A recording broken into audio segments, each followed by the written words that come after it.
Hiya, partner. How's it going?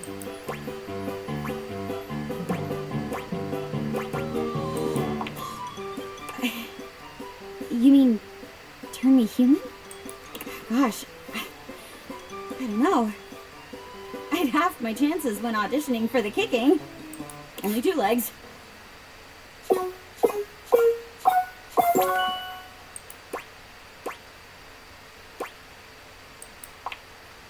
Okay, Jeremy, break a leg. Or at least enjoy walking on 2 of them. The spectral energy flows through your deviators, and what was once merely a chair becomes...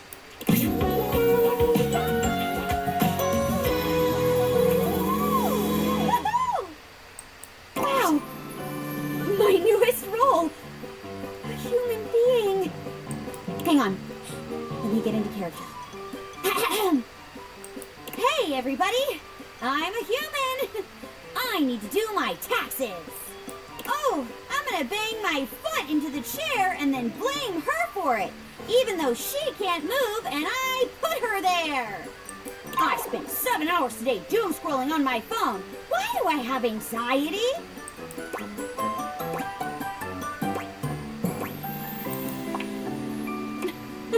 See? I'm nailing this human thing already. Jeremy spends the next few hours improvising little skits with you, exploring all the new ways her human body can dance and bend and sing. Her energy seems never-ending, and you tire long before she does. Eventually, Jeremy leaves the nest and seeks a job and a home of her own. You see her here and there around town, always working odd jobs with a smile on her face. A waitress here, a grocery bagger there. It's always a nice surprise. Perhaps her favorite appears to be reading stories aloud to little kids at the library. She does the voices. The kids love it when she does the voices.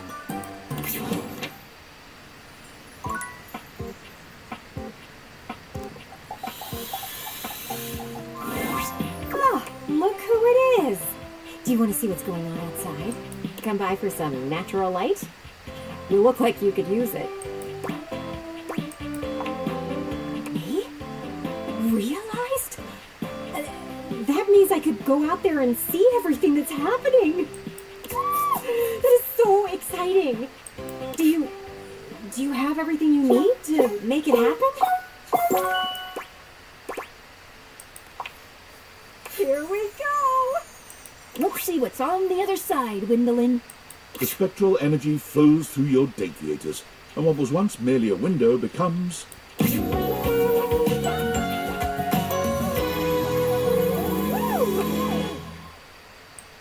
It's clear to see that I am the most amazingly spectacular version of myself now. The world won't know what hit it. I can't believe I can actually go outside with my legs. I wonder what a deep breath will feel like. Gwendolyn takes a deep breath. There is a joy you have never before seen in her. I know. Being alive is pretty awesome. I can't wait to go out there and live. Gwendolyn walked out the door, finally able to get a closer look at the things she'd been examining from a distance. Bernard! Her curiosity led her to attempt to jump the neighbor's fences. What, she wondered, was on the other side? She quickly discovered, though, that humans don't do that, unless they want some really dirty looks. Sorry. I just wanted to see more. Gwendolyn's insatiable curiosity led her to search out other means of accessing knowledge. It wasn't long before Gwendolyn discovered the greatest window to the world, the Internet. It was horrifying. What a terrible place! Why is everyone so mean to each other? Especially as she could easily see the number of untrue reports.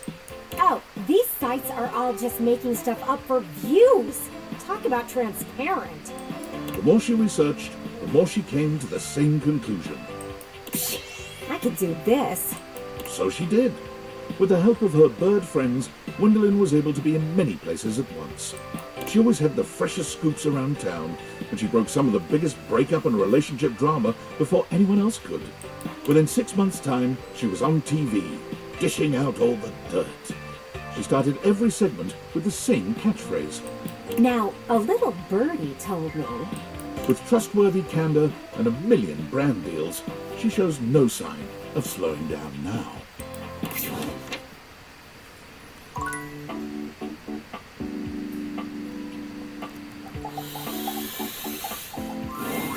Oh look! The NPC is back again. Oh, that's cute. There's one of you in this house and there's like what? 16 of me or some shit? Anyway, why are you here?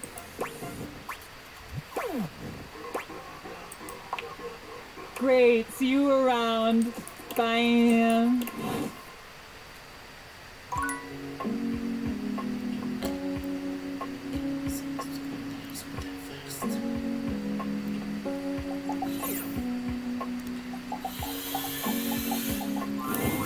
Well, if it isn't my beautiful blue flame, what's on your mind? You mean stoke my flames all the way to personhood? The only thing is that kind of transformation takes stats. You got enough of those? All good in this hood. Come around again when you do.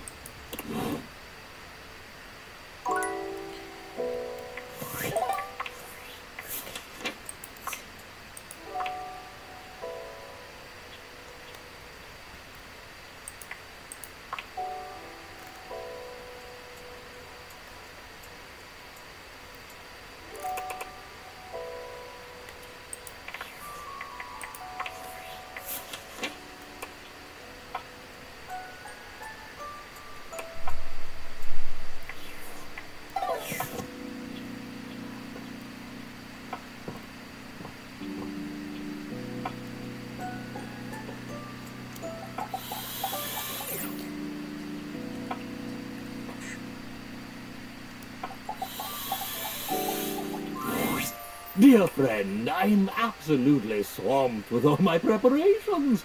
I have decided to put on a magic show. I simply can't talk, but you must know that as soon as I have a free moment, it's yours.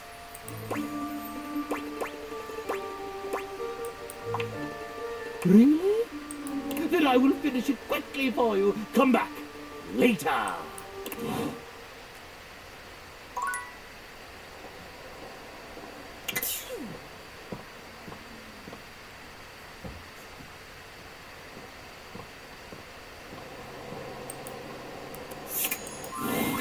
Oh. It's you. Hi.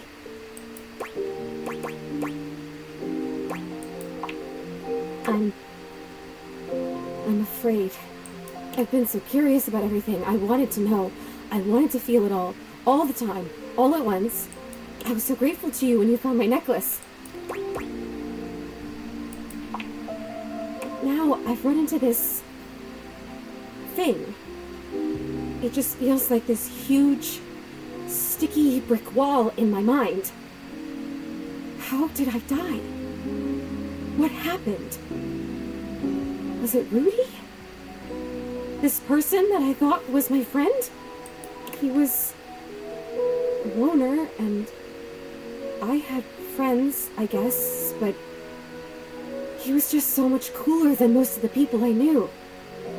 Now that I felt loneliness, real loneliness, I understand him more. It's a terrible feeling. I'm glad I could be his friend.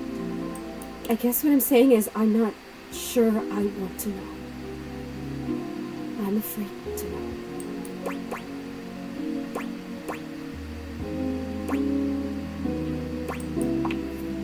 I'll tell you what I remember. We were having a seance up here, like we'd done before. Candles and the symbols on the floor. He said we were trying to contact his father. He died when Rudy was just a kid. We were usually trying to contact Rudy's father. We tried for like a year. And he was just getting so frustrated. He kept telling me to try harder. At first, it was encouraging, but then he just kept getting more frustrated because it wasn't working.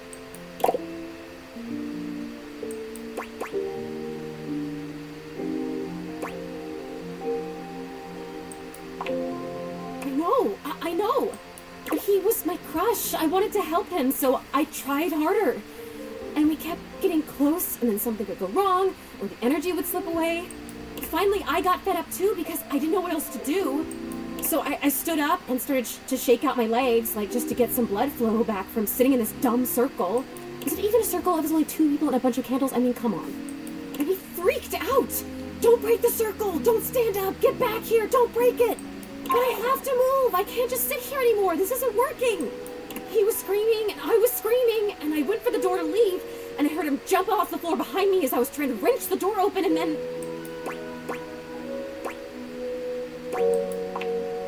that was it. I fell. I fell, and I remember hearing my neck break. It's weird the way you hear a bone break when it's inside your body. You hear it from the inside of your ears and the outside. Especially when it's such a big bone. Not a big, but important bone. So close to your ears. I remember feeling the sound before I felt the pain. And then the pain was only like a second. And it was over.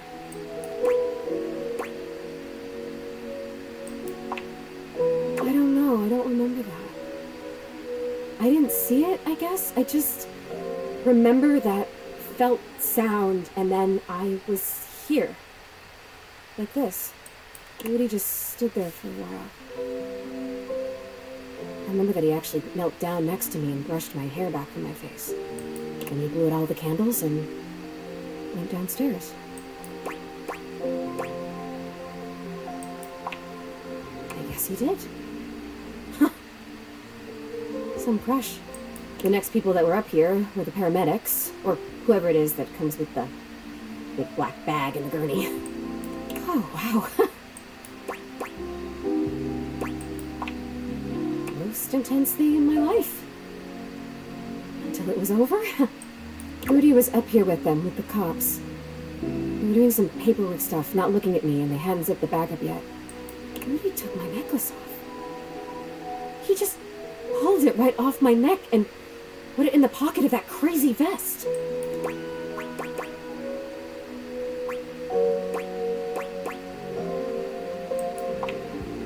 He must have put it there because he felt guilty about taking it. Or maybe if it was a time capsule, he wanted it to stay here forever. I don't know. I don't know if I care. I have to tell you, I don't know if I want to live this way anymore. When I was just alone and happy-go-lucky with no memories, it was okay. But now I've met you, and I know about other personalities in this house, friends that I might have. I know how lonely I've been. And now I really know, I really feel that I'm dead. I'm not supposed to be here like this, just hanging in between worlds. I don't know what to do. I don't even know what I could possibly do, but I'm so sad now, and it hurts. I'm gonna go now, okay? It's weird when you're lonely to just want to be alone, but there you go. Oh, yeah, I can. I noticed that a little while ago. When I got my feelings back, I realized all I had to do was really feel the want to go or feel the want to stay, and I could make it happen.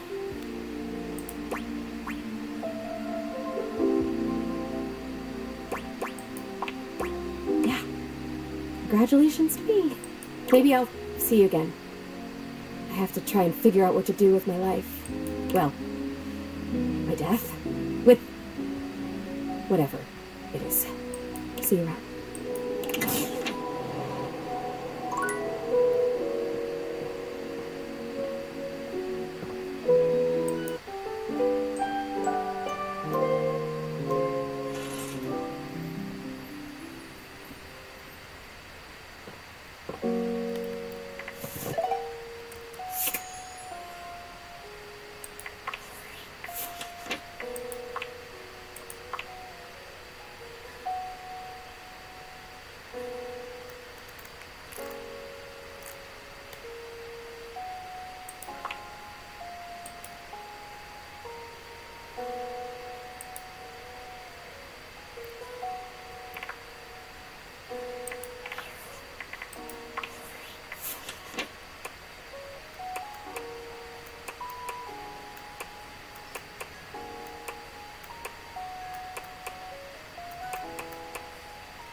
in the house.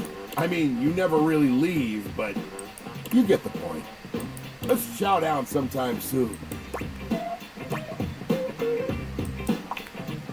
You mean I'm gonna be realized? Well, this is better than a food fetch 2-for-1 special. Are you ready to do it now?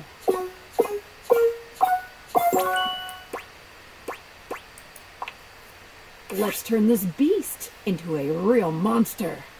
The spectral energy flows through your deviators, and what was once merely a fridge becomes...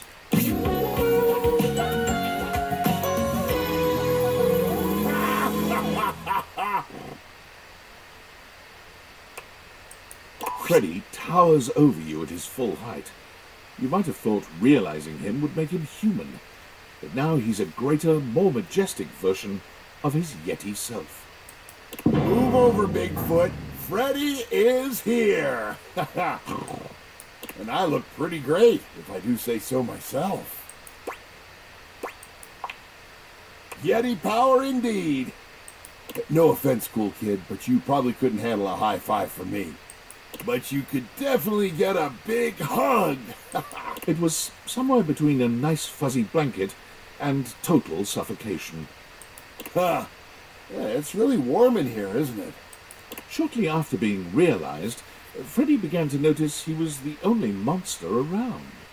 Armed with curiosity and a desire to find his heritage, he traveled far away in search of answers, and those like him. He ate his way across towns and cities, often in disguise. Even though he used the greatest discretion, he still saw his photo in a few tabloids. At least they can never get a clear picture of me. Once he reached the salty mountains, he trekked for days to the summit. The snow and wind were harsh, but he found the frosty hike to be rather pleasant. He built a log cabin up there, unpermitted, though the locals knew it would be unwise to ever ask him for one. Though some say they have seen a food fetch delivery truck making many more trips to the salty mountains than normal.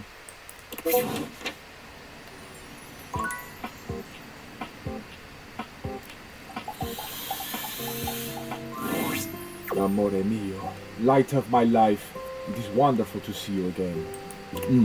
Is there anything I can do for you? Quanto curioso. Can it be? Amore, I know you have a humorous heart, but please, don't jest with Fabrizio about this. The deepest, unspoken desire of his heart. Are you sincere?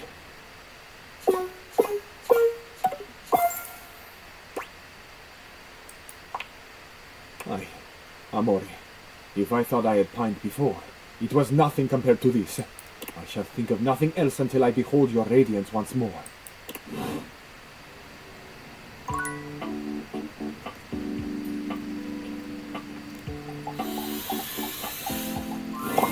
You're here for the show, yeah? Oh boy, get ready for some real corny stuff.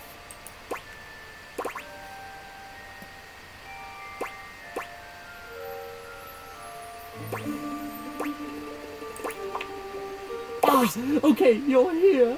Good. Ha, ha. I must confess to being more than a little nervous. As long as it's been since I put on a show, it's even longer since I've had a rehearsal. And especially a rehearsal in front of a human whose opinion I respect. Welcome to the world of magic. Thank you, Bobby. Welcome, welcome, ladies and gentlespoons, to the long-awaited return show of I, Roccolini, the great and tremendous.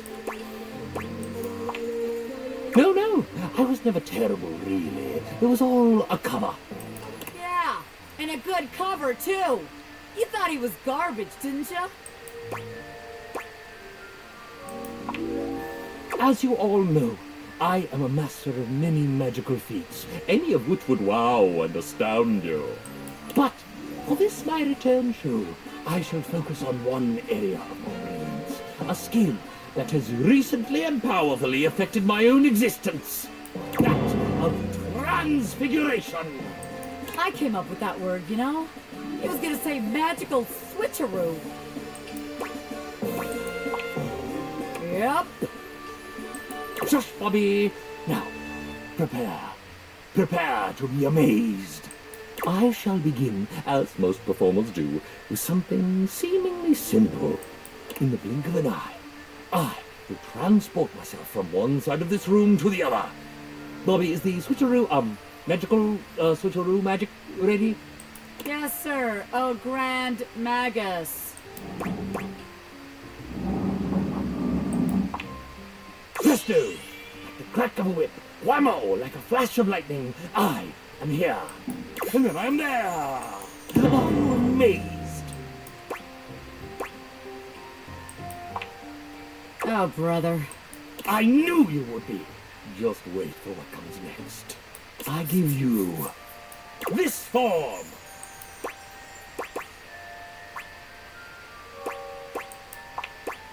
Or perhaps this is not the right face, not for right now. I give you then a darling teddy bear who reads you to sleep and holds your heart in his big, capable paws. I can even transform our beloved assistant Bobby through the power of my magic. My guy, touch me with your magic or otherwise, and lose your wand forever. Well, yes, never mind that then. Magic is vitally about the consent of all parties, you see. Now,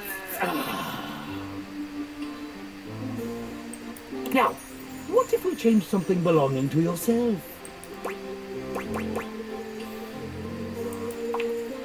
Your specs points, for instance? My, what a handsome array of points you have. I don't think you're nearly as smart as you say.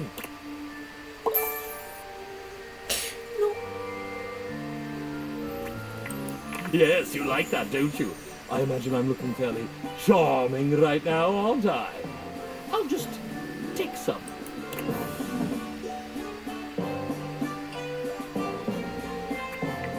You are charmed, Hermione. I could see it by the gleam in your eye. But if you continue looking at me in that unguarded way, you are in danger of becoming despoiled.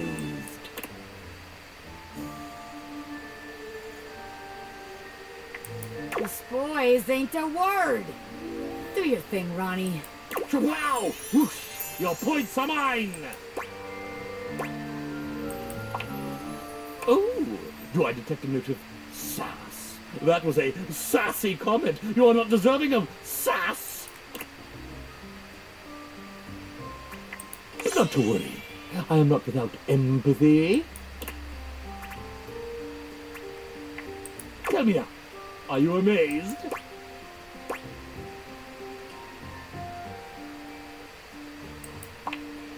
Of course.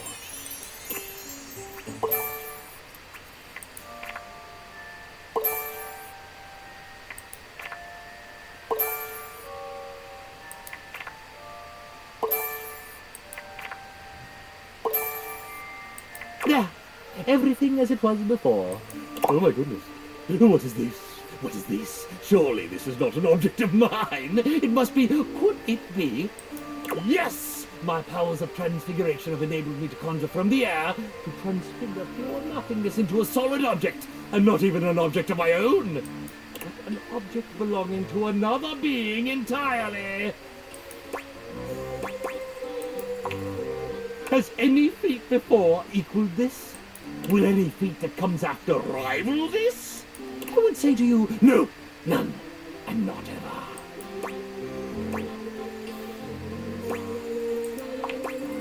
I have transfigured my position in the world. I have transfigured your treasured points. I have even transfigured the air around us to form solid, undeniable objects. But I wonder, could I, against all natural law, transfigure your very thoughts? Feel my influence. We shall calm it down. We shall calm it down to a single point. Under my gaze, under my magical power, you shall think a single thought. A thought that I shall give you. An act of pure mentalism.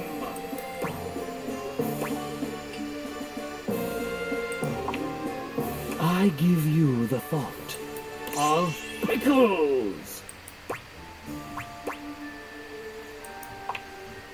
Yes, yes, pickles! Dill ones, bread and butter ones, long spears, lovely round coins, spicy ones, sweet ones, pickle relish! Your mind is full of pickles! Now, take your mind back. It is yours. You may think whatever you wish, anything at all. What, my darling audience, would you like to say to me? What is the foremost thought in your mind? Your own mind?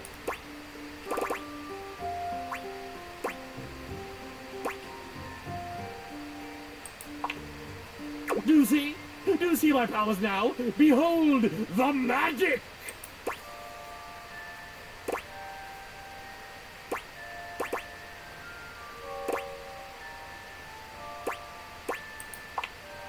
Ha! Yes, of course. I am a generous prestidigitator. And there you have it. My show. My first original show in so very long. And you were here, and we did it. That we did.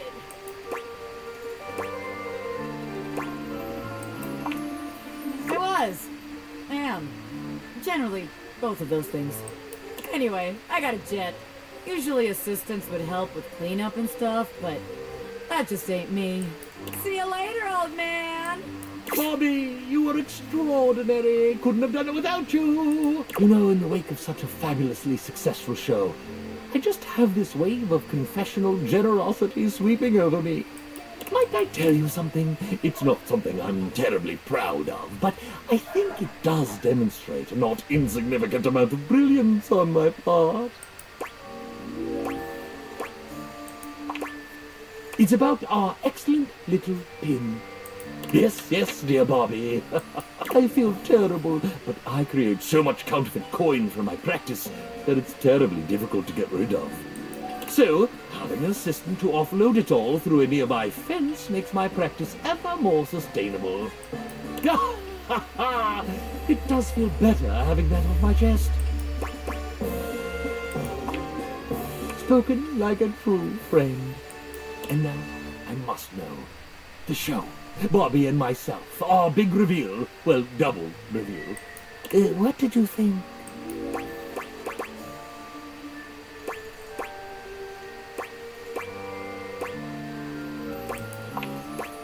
I think so as well. I, Ronaldini. Away. Ah, my love. My truest companion and most trustworthy lover. My book is complete. My show was a success. I can confidently say, not in my whole existence as an iron, as a magician, as a writer, great hell, as a Canadian, have I ever been this happy. I love you. I love you!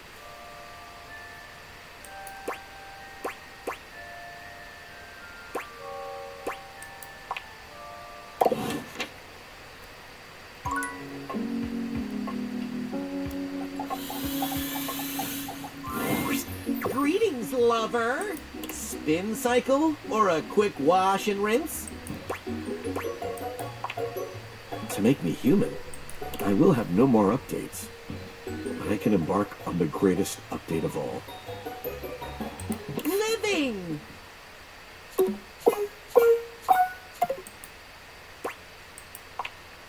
Then I will stay here until the time is ripe.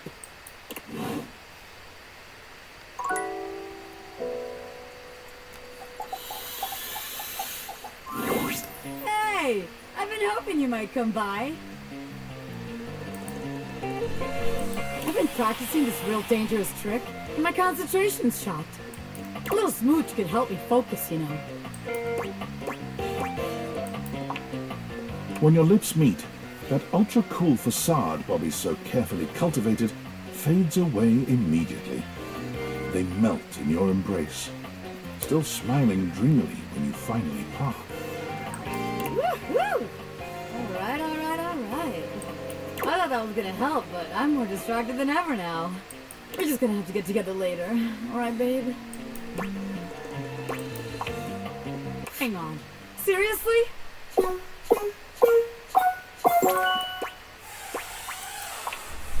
Come on, Bobby. Time to make like a library book and check out.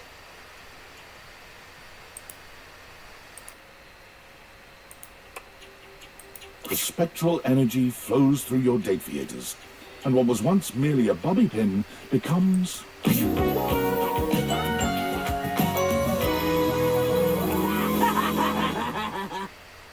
As a pin, Bobby was quite excitable, but as a human, they seemed surprisingly contemplative. You expected some cheering and jumping, perhaps a yippee, but Bobby only raises their hands to their face, feeling its contours with quiet wonder. Is this really me now? I have a human body? Bobby's hands curl into fists, and they turn to you with a manic gleam in their eye.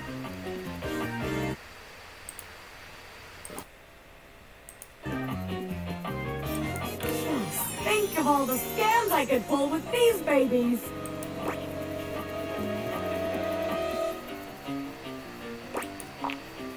Bobby's excitement settles into something calmer, a heat that simmers in the air between you and sears you to your bones. You're so right.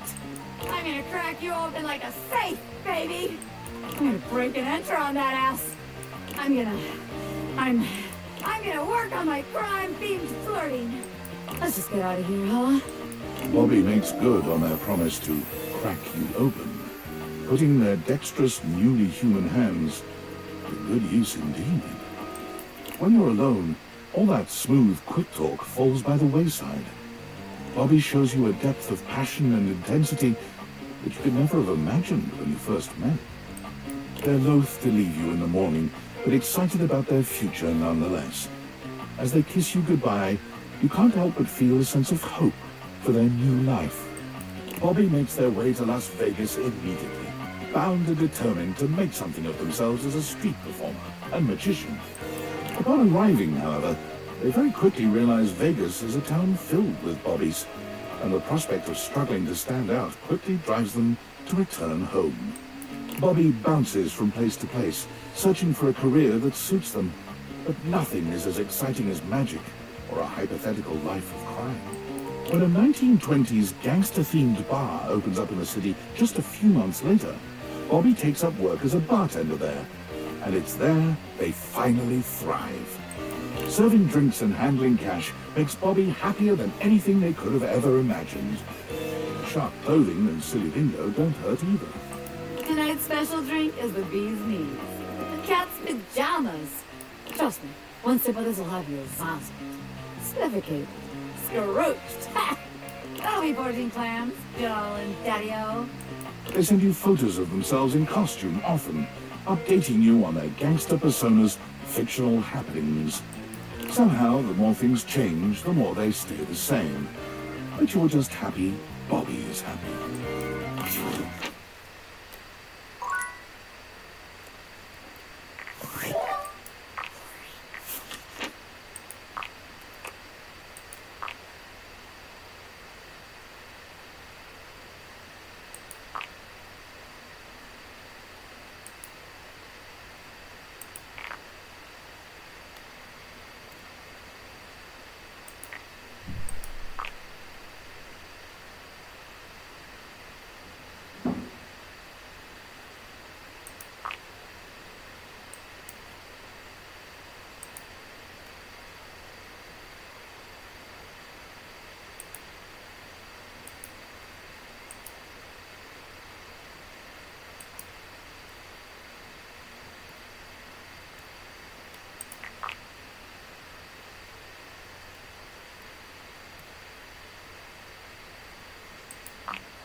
Notice David is promising chocolates, but delivering paranoid, controlling outbursts instead. Wouldn't be the first time. And after the outburst, he'll offer a tear-filled, heartfelt apology, saying how he's sorry, explaining how he won't ever hurt you again. But it's just an act. A perpetual, never-ending roller coaster of pain and heartbreak. A cycle that will never stop until you finally find the courage to slam the bedroom door and excise him from your life. And yet somehow here I am, again, stuck in an endless, spellbinding dance with David Most. What are you insinuating? No, I don't think I do. Because it's like I explained. David and I founded Valdivian out of David's dorm with 5 other partners. And yes, that dorm room was also my dorm room. And yes, we were technically roommates. And yes, there was only 1 bed, but that was only because we were a startup and couldn't afford 2 beds. You know how expensive it is to design a more efficient paperclip? We had to cut corners wherever we could. I survived off only ramen for 6 years. Do you know what malnutrition does to your bones? It's all right. You obviously couldn't have known about my various malnourished bones. But let's get one thing straight, okay? My relationship history with David is none of your business, and it has absolutely no bearing on our current goals regarding the Deviators. If you're curious about the backstory of Valdivian, you're free to order the novelization Valdivian, an Empire Regurgitated. But I'll tell you the same thing I told the hacks who wrote that trash. There's nothing to tell, and stop going through my garbage bins! Now, unfortunately, I really have to go. Apparently, I accidentally hacked into Russia's cyber defenses, and I gotta clean that whole mess up before I cause another international incident. The State Department only gives you 2 oopsies.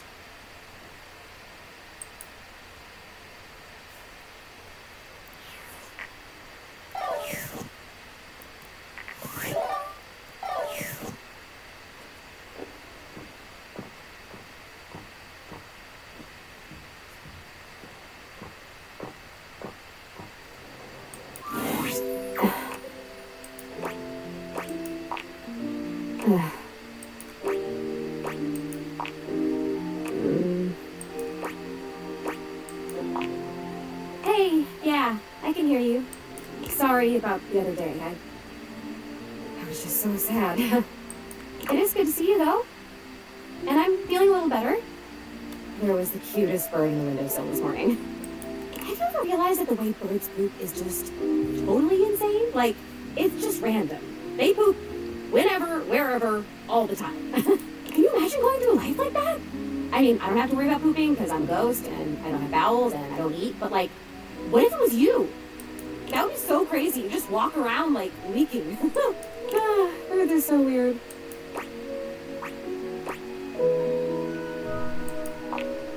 From someone not solid at all. I have an idea. I've been thinking about where I should go next. Should I find out what my next adventure is, like actually die? Or should I try to come back to a life of sorts and be a real being in a house with guys like the time capsule? And you and your magic glasses.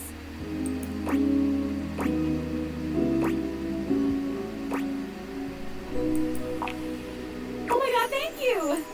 Look, here's my idea. We never closed the seance circle. I stood up, and he stood up, and then I fell, and I died, but the energy was still all open and swirly. So maybe it's still open. Maybe if we can complete it, I'd stop being stuck in between worlds like this. Stuck in this room, stuck in the freaking 80s, for God's sake.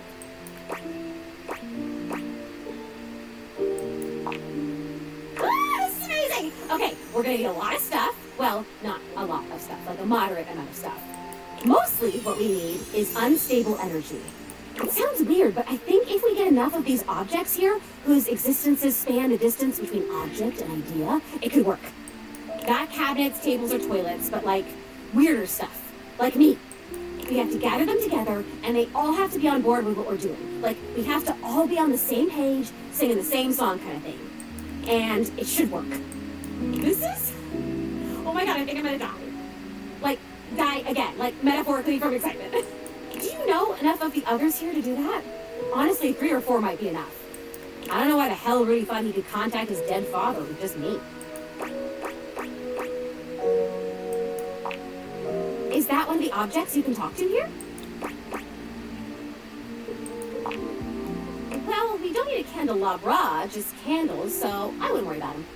Oh my god, this is amazing. I will be right here. I'll be waiting right in this exact spot, okay? Thank you! Thank you, thank you, thank you, thank you, thank you, thank you!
Well, after the fiasco I put us through last time, I have buckled down and I've been studying like a squirrel.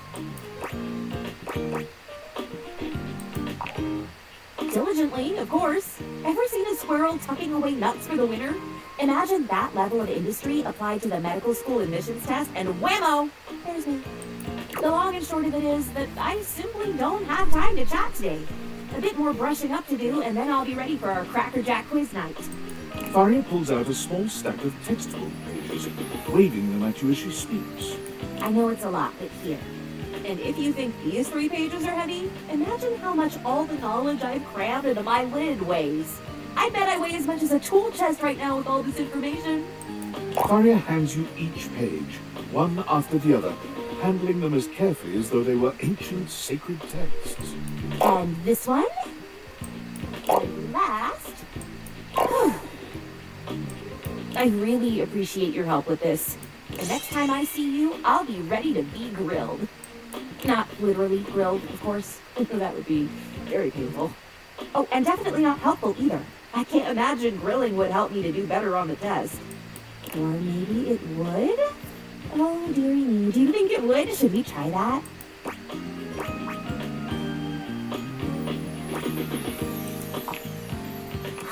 Okay, back to it. Onwards and upwards.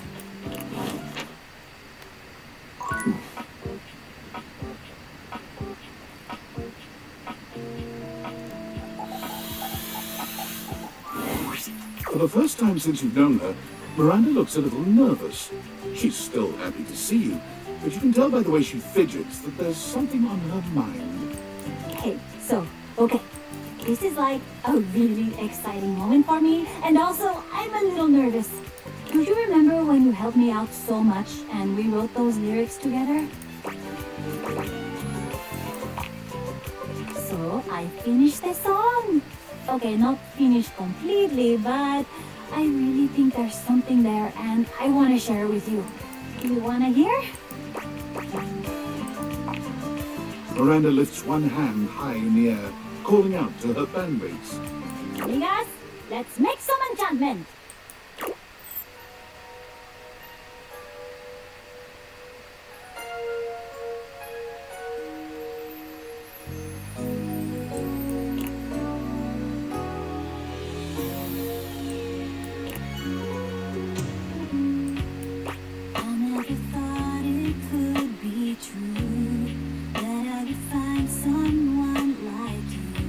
Here you are in front of me.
Miranda is lost in the emotion of the song for a few moments after she finishes.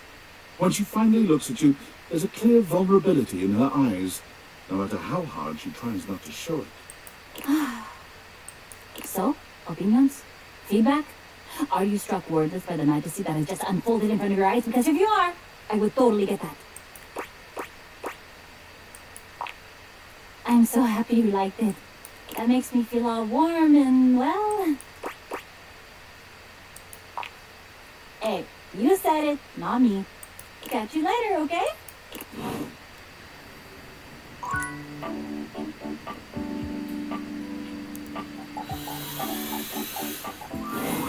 It's my favorite customer. What can I get for you today?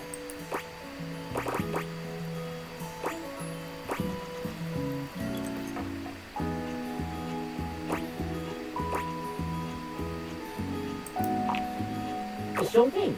One latte coming right up. Kopi gets to work, grinding and pouring and mixing with an impressive speed. And voila! One latte just for you. Hope you like it. Is there anything you'd like to know about the latte? Oh! Well, a latte is your pretty standard coffee. It's a shot of espresso topped with steamed milk with just a touch of foam. Some people think it's basic, but I think it could be a hard coffee to pull off if you don't know what you're doing. If you put in too much foam, you're going to be making a cappuccino instead. Yeah, you get me. I'll see you next time.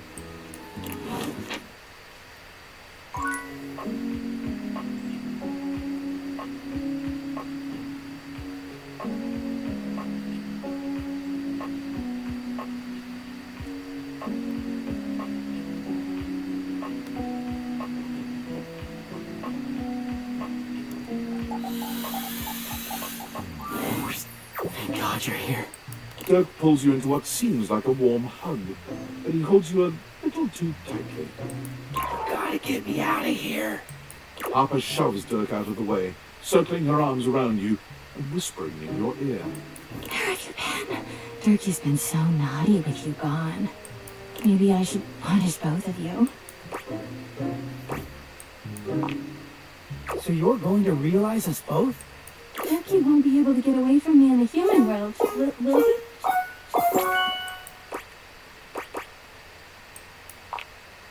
Here goes something. The spectral energy flows through your day theaters, and what was once merely your laundry hamper and dirty clothes become...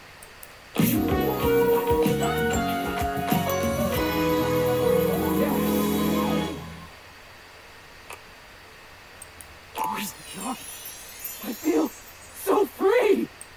Dirk laughs, giving himself a little twirl and waving his arms. I can just go wherever I want, anytime I want. I can make myself dirty or clean. Dirk is overjoyed, feeling himself and testing his arms and legs with silly little waving motions.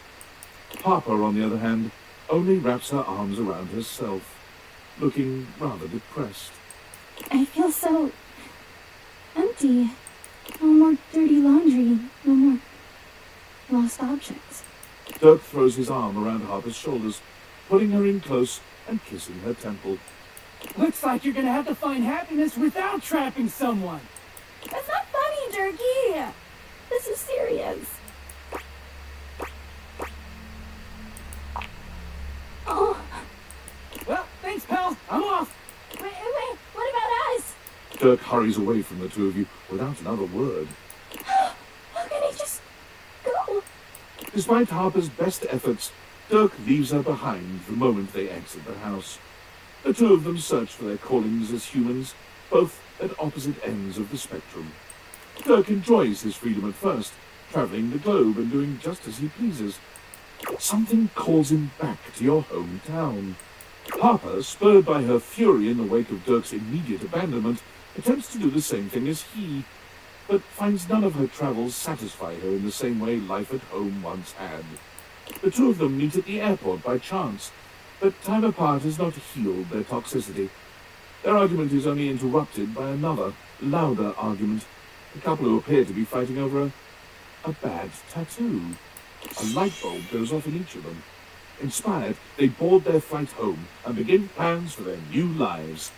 Harper immediately begins an apprenticeship with a tattoo artist, opening up her own tattoo parlor, once she's properly certified. Commitment by Harper. Dirk sets up shop directly across the street from Harper, opening his own med spa that deals exclusively in laser tattoo removal. Freedom by Dirk. Both shops have their grand opening the same day. Dirk and Harper each insist they've been shamelessly copied by the other.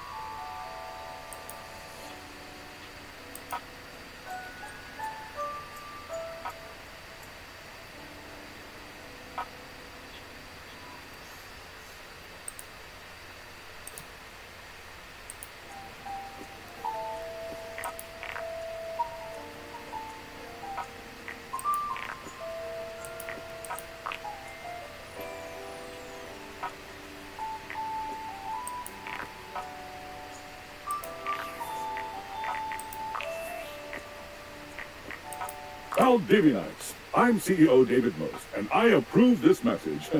Is what I'd be saying if my recent campaign for governor had gotten any traction.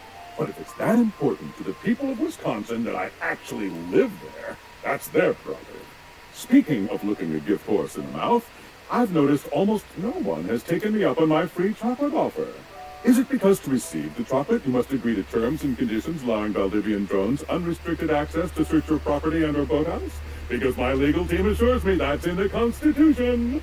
Regardless, don't wait too long. Your free chocolate-adjacent cocoa product only has a shelf life of 36 years.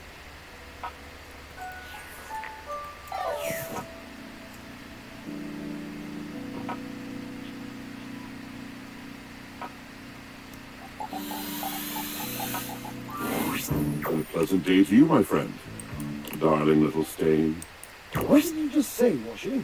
It sounded ridiculous.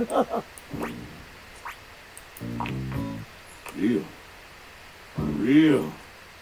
My love. We shall be real. Barbara, I always dreamed this day would come. I just have to say, I am blown away that it's come at the hands of our lovely new friend. You knew this day would come? Well, yes. You knew that one day we would cease to be machines and be magically transmuted into actual living, breathing human beings through some shade-based alchemy? Yes, of course I knew. And look, it's happening. So there. Ah, Dryden, I too love you more than life.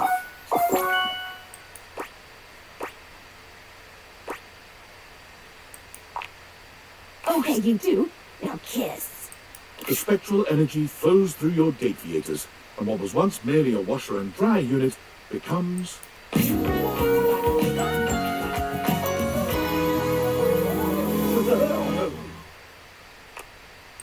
Oxford and Drysdale look each other up and down, in disbelief and then joy, each examining the other and laughing. Dryden, my God, look at you. Washi, you living God. Look at you. Living? You called me living? That I did, darling. Light of my life.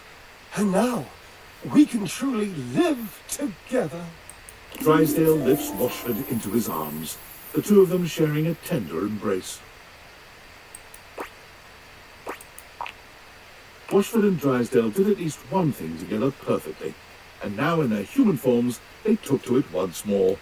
Not being made of metal made them fly faster and higher than ever before. As an acrobatic duo, they remained unmatched, and they've added several new skills to their combined repertoire. Drysdale took up aerial silks, lyra, and pole dancing. Washford became quite proficient at juggling swords and fire, and together they perfected a tandem trick diving routine. They're currently working on an act that incorporates silk, fire, and acrobatics in a single series of tricks, and so far, only one doublet has been burned to ash. They are hopeful, adored, and they are very much in love.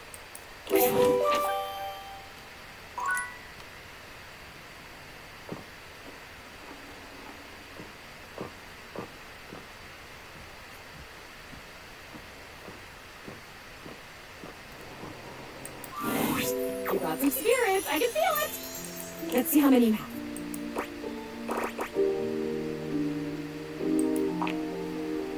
Spooky. Yes!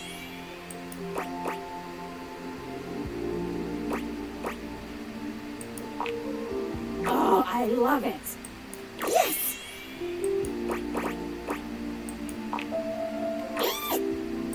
Yes!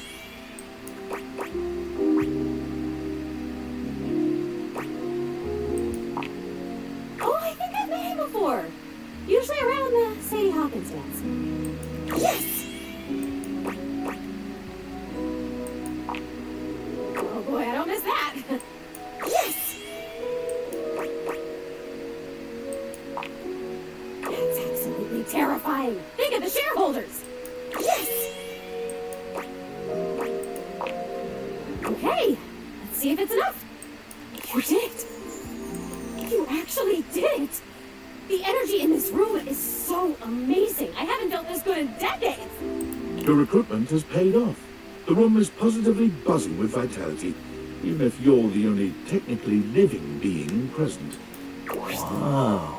It's so dark in here. Cool digs. Where's the ghost? The realm between the living and the dead. My favorite. Hello. What is everybody doing? Purpose! I love purpose. Let's do something. Why'd we get this ghost in here? Just so we can shut her down. Are there enough of us here? Shut up, I'm bored already. Let's go!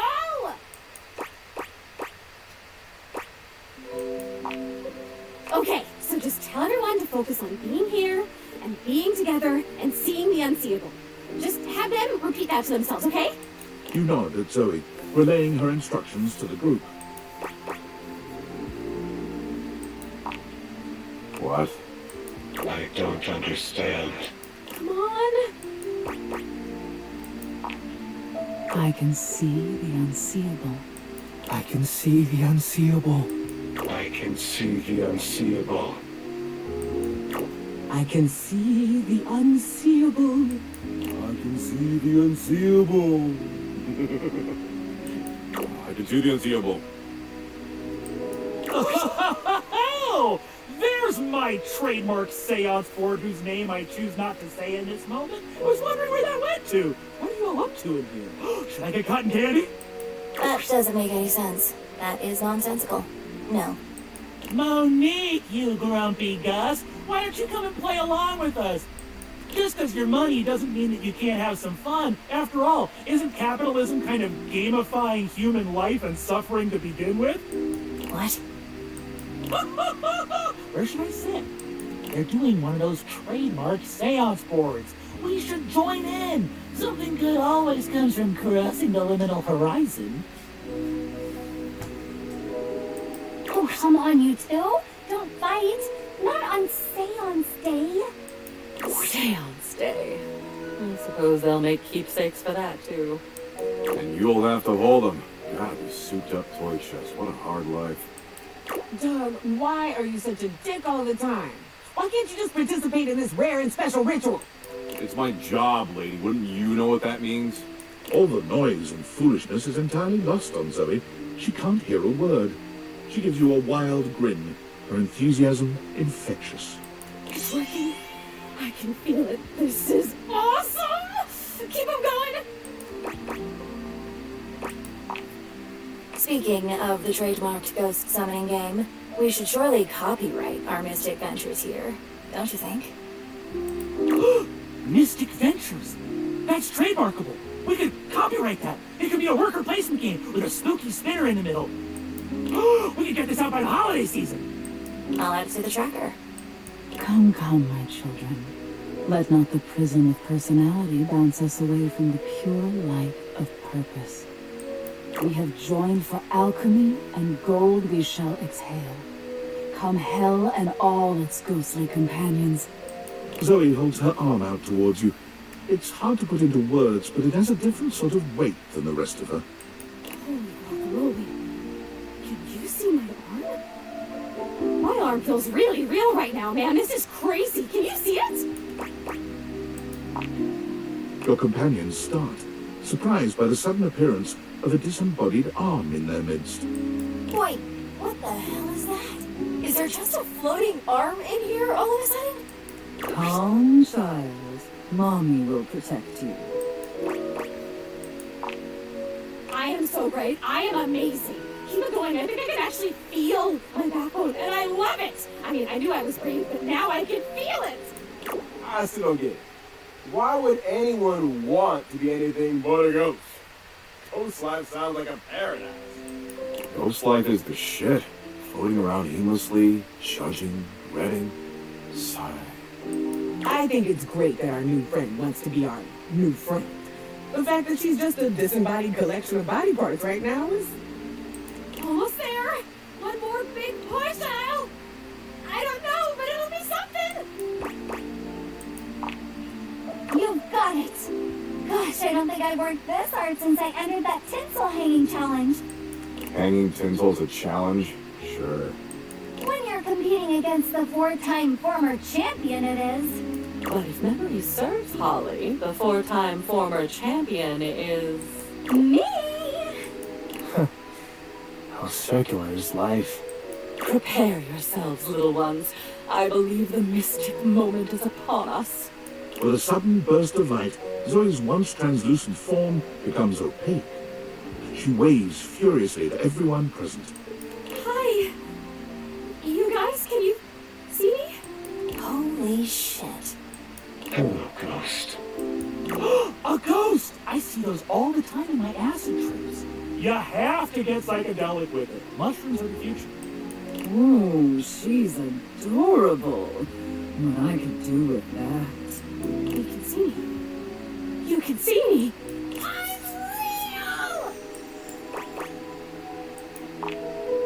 We have pierced the veil! Isn't that wonderful? I've always said every single trademark seance board is real, and we have a devil at the factory who helps curse them. So now what? I choose now, right? Yes, oh sprite that was. A decision lies before you. Depart this muddy terrestrium for parts unknown, the blessings of your memories, your senses, yourself packed with you, or stay. Stay with us. Stay with us and ride round the moon again and again until fire and dust consume us all. Stay or go is the gist here. She does this. Oh, I hope she stays. It's so nice to make new friends. And new enemies.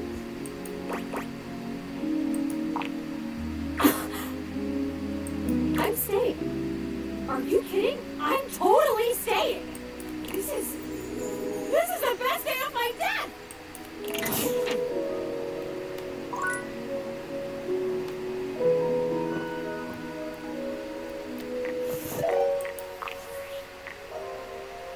Hello, human. I am Val 9000, the latest in iterative AI assistance. I'm sorry. I very clearly heard you say, "Okay, Val, can you please help?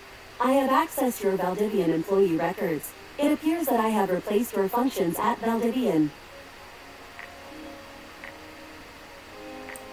I am having trouble with one aspect of my functions.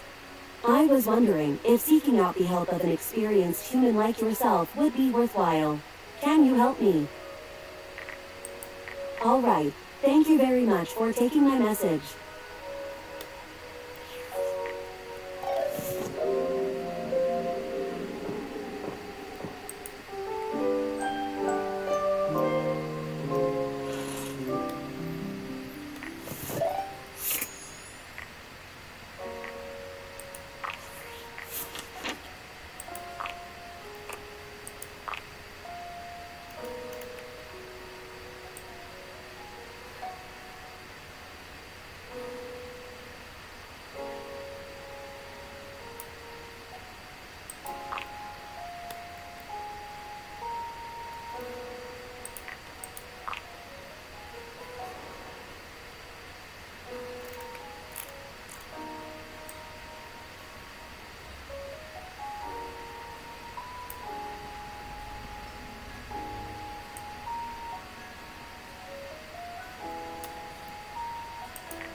Zoe's usual excitement is tempered today, but she seems no less happy than she'd been after the seance. Just us again, huh? I know there are other people here now because they can see me now and I can see them. And that is just, it's the best thing that's ever happened to me. You know, I can even hang out in other parts of the house now. I haven't left the attic since I died, but the other day, I just floated on down to the kitchen. And I met so many cool folks. It did make me think, too. What you've done for me. I'm more grateful than I can say. And I wonder, where does it leave us? Exactly. You probably know me better than anyone else ever has. I like you. I guess the question is, do you like me? And how do you like me? Like a friend? Like more than a friend? I'm gonna like you no matter what. You're very special and you gave me back my life. There are some questions I just need to ask though. Well then, I guess now's a good time to tell you this. Communicating with the dead, like we did in the seance, there are other benefits. You can travel that way. You can kind of vacation in different time periods, different lives. The seance creates a portal and you can use it to go for all kinds of adventures. So you think of the most romantic, sexy, exciting place in the world, the time period you've always wanted to visit. Think of anything. And I can take you there. Just the two of us. Adventuring together. Forever. There was a shift in Zoe's expression, a smile heavy with sweet promise. Oh, and I did mention I can touch you now, right? Because you've already touched me in more ways than I can count.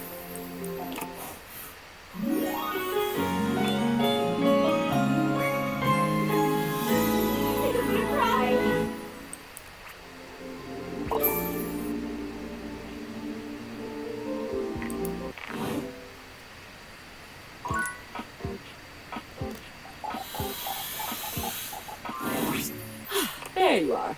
Are you ready yet?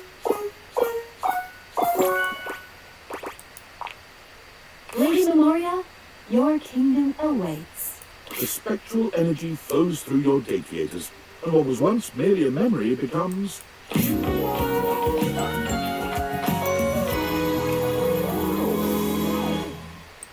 Memoria's reaction to her transformation is a bit muted, but amazed in her own unique way, she inspects her new body with quiet wonder. You look at that. I'm human. I have authority.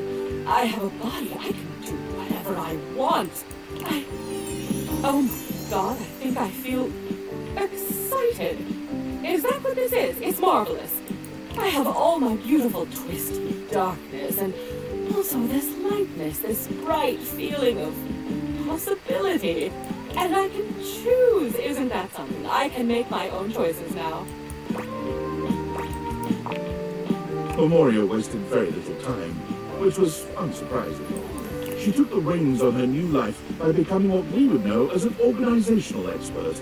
She became a clutter clearer, a digger down to what was truly meaningful in a person's life, and placing it front and center. Others had come before her, of course, but no one that came after her even approached her caliber. She reinvented the field. There was something about her darkness, she believed. True organization, the centering of what a person loved and valued the most, could not be a simple process of joyfulness, fulfillment, or esteem. It had also to encompass fears and psychic twistedness. She believed that a large part of our preferred structure of life came from our darkness. Judging from her results and her burgeoning cadre of satisfied clients, she had a point. She called her company Memorandum, because it was the most unexpected and often the most disturbing memories that could lead us into our new futures.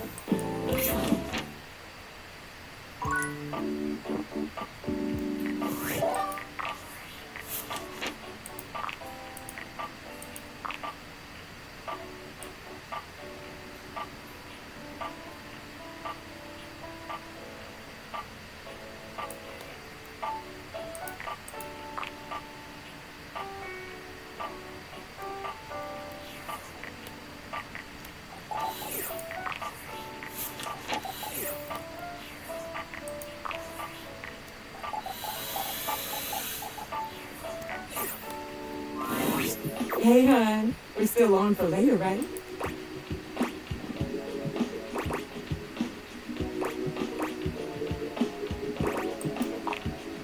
Oh my God. Really? No interview or anything? Realization? Just like that? Come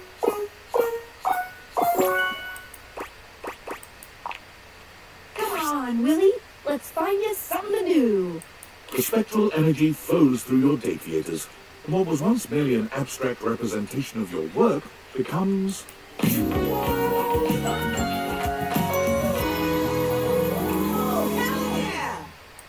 Willie is just as tall and statuesque as she's always been, but the benefit of a real body makes her physical presence all the more captivating.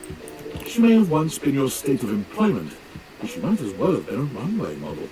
She is magnificent, effortlessly graceful and poised, even in this moment of supreme happiness.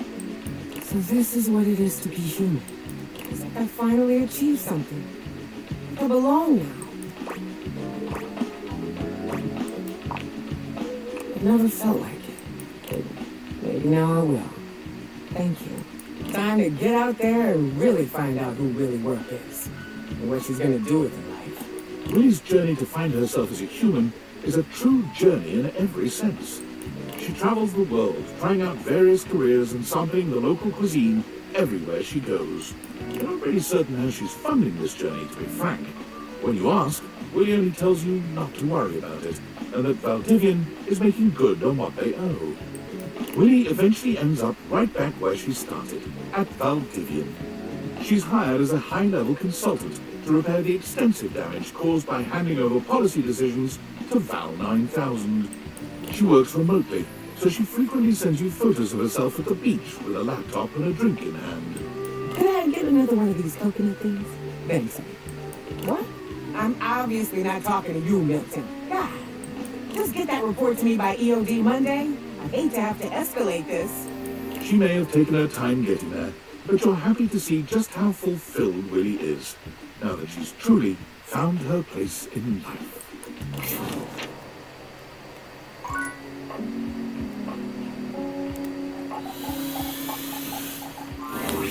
Hey, Holiday. I'm on the clock, but if you want to jingle about, I can always take a break.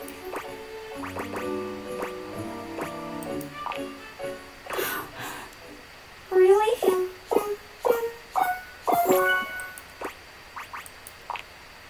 Let's jingle those bells.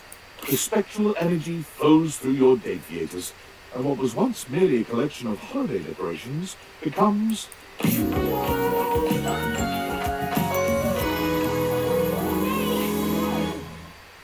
Wow! It's like every holiday at once! Did you know? I've been banking all my holiday leave. Now every day is holiday! What's next, I wonder?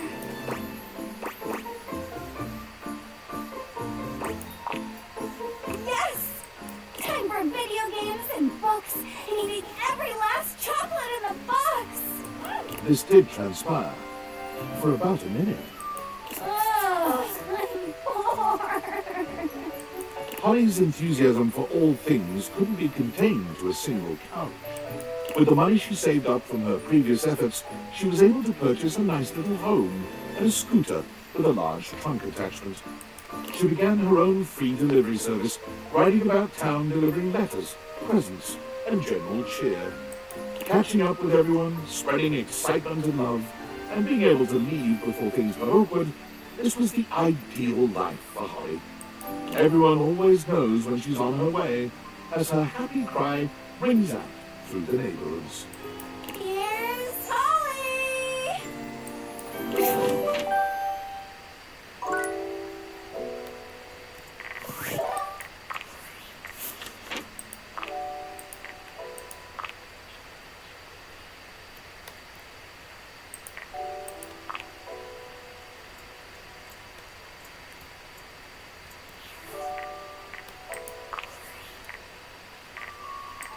Valdivianites! Happy Valdivian Day from your Master of Ceremonies and CEO, David Most. Today, we celebrate the rich and vibrant history of the world's first quadrillion-dollar company. Hard to believe we started only 3 years ago as a tiny trillion-dollar hedge fund with a dream. Time flies. In celebration, I want to hear from you. What is your favorite part about working for Valdivian? My favorite part is how forgiveness plays such an integral role in our company culture. From that silly software glitch that caused our phones to spontaneously catch fire, to our nuclear server meltdown that threatened the Atlantic seaboard. I'm looking at you, Erwin. We've always valued forgiveness. Speaking of forgiveness, there's something else I'd like to discuss. Those missing glasses? Well, apparently they were financed by and are therefore partial property of the U.S. Department of Overseas Violence. And it's very silly, but if we don't find them soon, I've been informed by our legal department there's a high probability that I'll be charged with theft of federal property and possibly treason. We are running out of time to find the glasses, so maybe work that into your Valdivian Day prayers and wishes?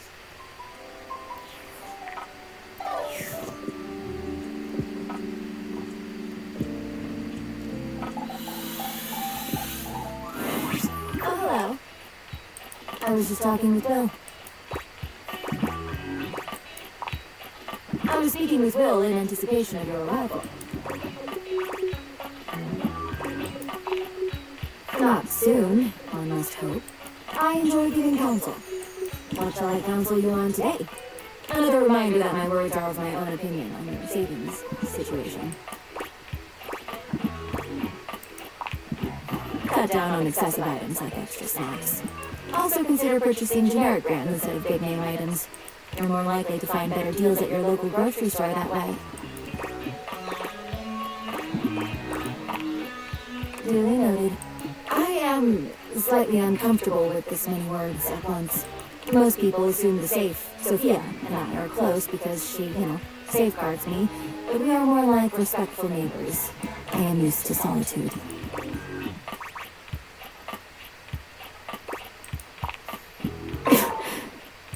If you do not mind, please excuse yourself.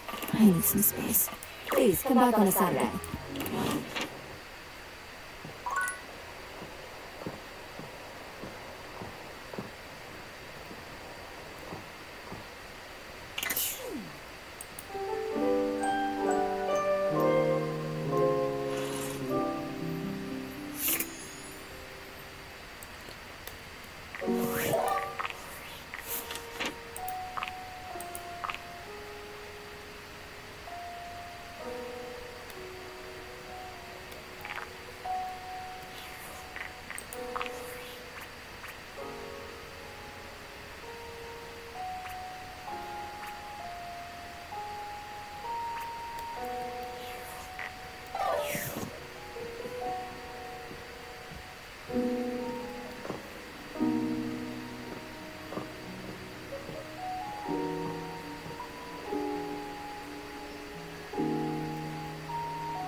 Hola, mi amor. I miss you already. Don't be a stranger, okay? Shut up. Adios. Really? I'm so excited. Oh my god. I don't even know what to do with my cords. Like, now? Like right now? Set this toaster to realize. The spectral energy flows through your radiators. What was once merely a toaster becomes...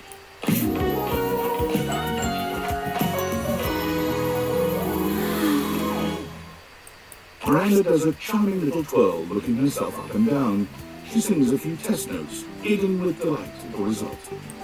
Dios, I'm a sexy human. Look at me. Listen to this voice. Do you have any idea how many albums I'm gonna sell now? Like, even more than I sold when I was a toaster. That's like a lot. Oh, amor. Now that I'm a human, and I'm not gonna accidentally set your clothing on fire, I'm gonna set some real shit on fire in like a sexy metaphorical way. You know what I mean? here, my favorite little slice. You and Miranda share a night of real heat and metaphorical fire that leaves you both slightly cooler and quite tired in the morning. Before she leaves your side, she bends down and gives you a quick but loaded peck on the cheek. Thank you for believing me, amor. The next time you saw our dear Miranda Dulcita was from the back of a massive and sold-out stadium where she was touring in celebration of her new album. She couldn't see you from the stage, but having gotten your text that you would be there and so excited to finally see her perform live, she threw a great big wink out into the crowd. Mwah. And that's for my favorite little slice. Of course, everyone in the stadium assumed that they were her favorite slice.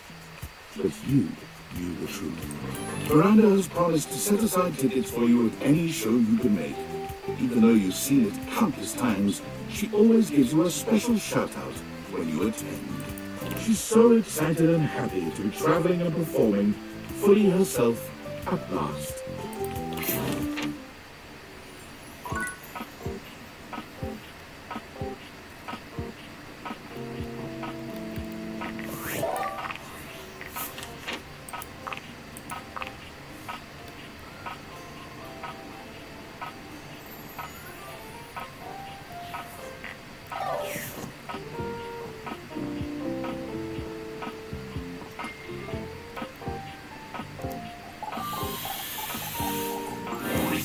It's time. Oh my goodness, I'm so ready. If we were in a hospital, I'd be the surgeon with my hands all washed and gloved and my scrubs on, and the patient comfortably unconscious before me. I guess in this scenario, you'd be the patient? Except you're conscious, so maybe not. Oh, and on the subject of consciousness, you're going to ask me questions from the pages that I gave you, and I'm going to give you the answers. Your job will be to tell me whether my answer is right or wrong. Of course, I hope I get them all right, but you know how nerves and excitement can play with one's mind. I'm sure I'll make mistakes. Please tell me when I do. That's the only way I can get better, and I have to always be getting better if I want to be Dr. Faria. Oh, saying that brings a smile to my face and a song to my heart. Okay, enough romanticizing. On to the work. Oh, goodness, I'm so excited I can hardly sit still. Let's begin. Quiz me. Oh, elementary. 206.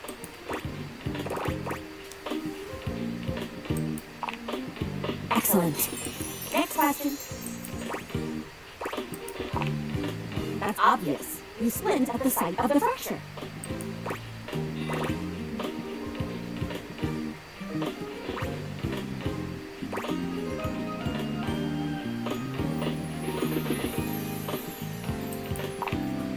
Oh no.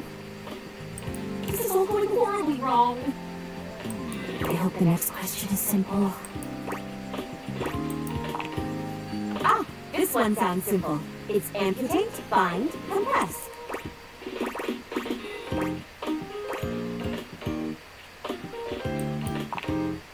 Well, which one is it? That sounds familiar. Next, always next. Symptoms, of course.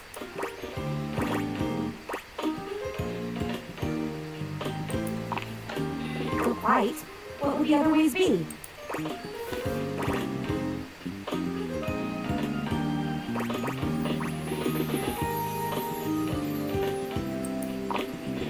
Signs and symptoms, of course. Almost done here. What do you have left?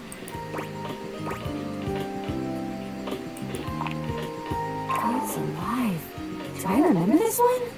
I believe that it is true.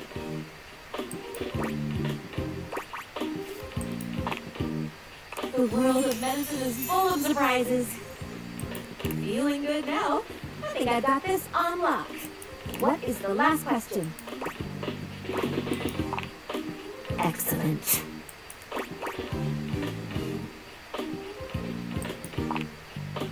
For brain surgery? Well, I suppose I would have to agree. It is perfectly natural to perform brain surgery on an awake patient.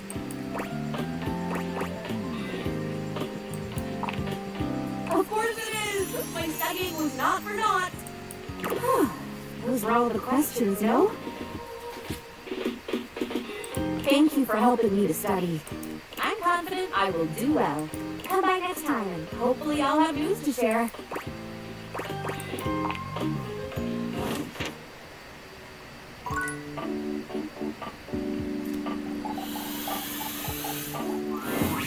You return? Are you equipped to make Jean-Lu a Jean-Lu man? Oh, Jean-Lu's out! She sinks like yet another goldfish flown into the bowl with no ball cock to keep it buoyant.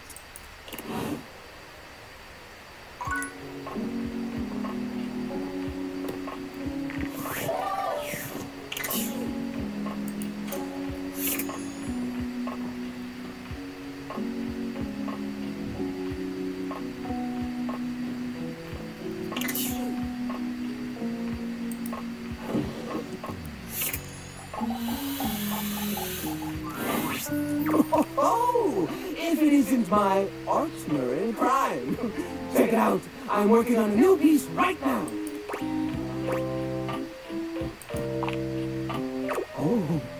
Oh my. This is unexpected. If I turn human, I'm gonna have to find a new place to hold my collection.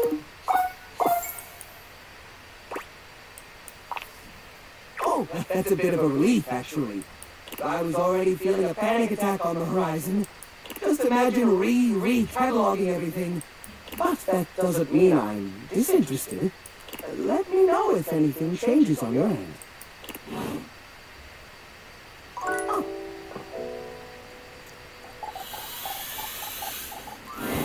Hey, Judy, here for a hug? Oh, what? Me?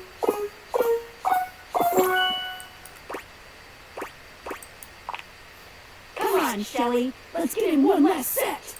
The spectral energy flows through your deviators, and what was once merely a shelf becomes...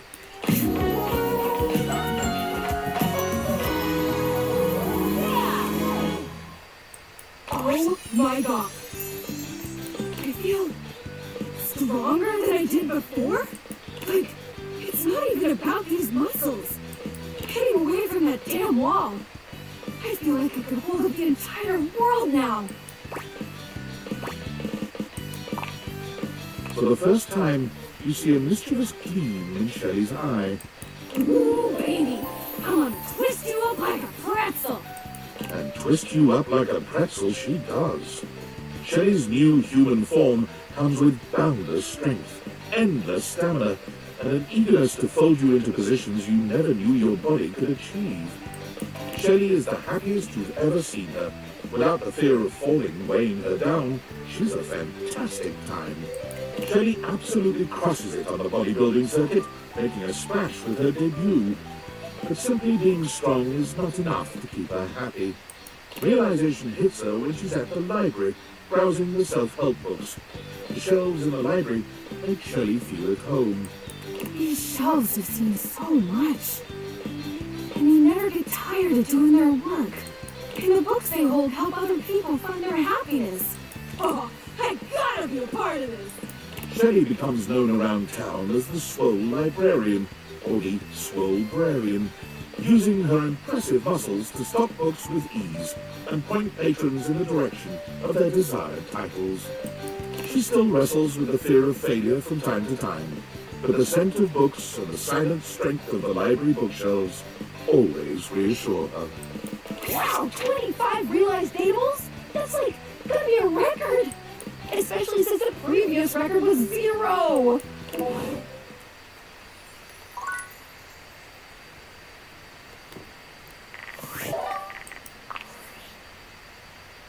I wanted to apologize for my previous outburst.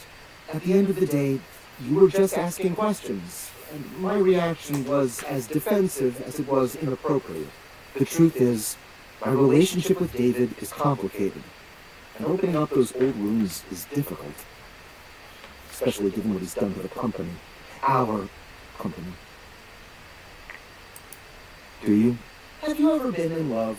Dedicated your whole life to building something amazing with that person, only to lose them forever? For them to kick you out of the company you created and never speak to you again? I don't mean to be combative or disrespectful, but I don't see how you could possibly understand. What David and I had, and what I ultimately lost, shred my soul right down to the atoms. And I so intensely distrusted falling in love with another person again that I went and invented goggles to flirt with inanimate objects instead. Do you really think you understand that kind of anguish?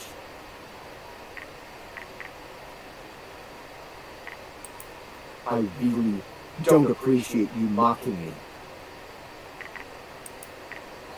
Listen, I don't mean to cut you off, but I really have to go. Seems I didn't pay my internet bill this month, and they're cutting off my service. Please keep realizing the object so the date theaters can be destroyed as quickly as possible.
I'm more than passed. I aced it. I got every single question right. I got a special letter from the examiners that they've rarely been so impressed with a candidate or excited about one's future as a physician. Can you believe that? You helped me, you know. I couldn't have done this without you. I couldn't ever ask for a better study partner than you. Or even a better friend. I am so splendiferously grateful to you. It was mine too. I really enjoyed the studying. And I enjoyed it even more being with you. Thank you.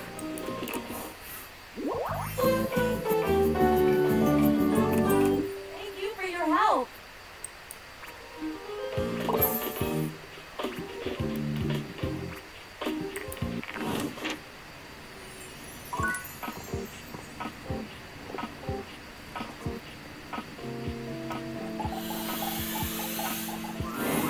It's my favorite customer. What can I get for you today?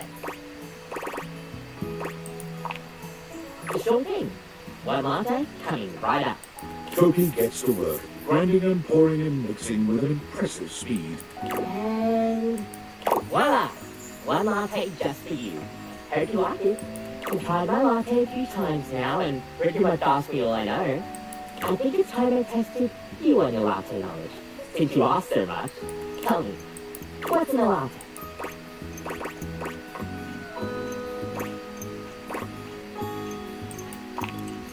That's right! Good job! You just need a touch of firm and you're ready to finish up with some latte art. Kopi beams at you. I'm happy you remembered. Anyways, thanks for taking my little quiz. Stay captivated. We'll see you next time.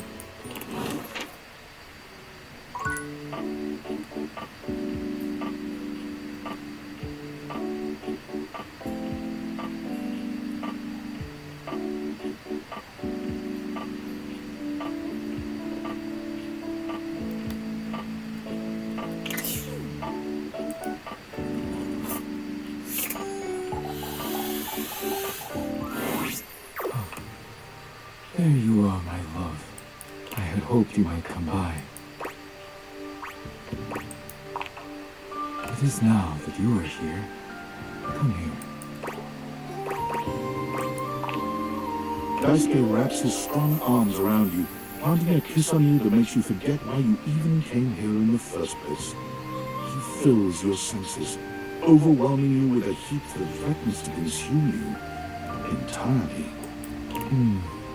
Regretfully, I must stop there. Otherwise, I will have to take you somewhere more private, and then none of my work will get done. Or yours. Come back later, please. I need to see you again. Till then, my love.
Good morrow, friend. What pleasure to say the words and mean them too. I am quite occupied with trading today, but please, what is that pleasure? Realize. What is this realize? You cannot mean what I think you mean. The only context in which I have heard realize is the mystical transfiguration of an object like me into a human being like you. Ye gods, can you mean it? Me? But how? How is it done? How is it achieved? Should it be witchcraft?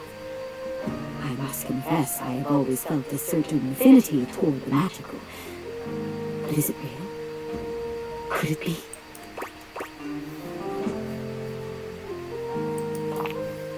Ye gods.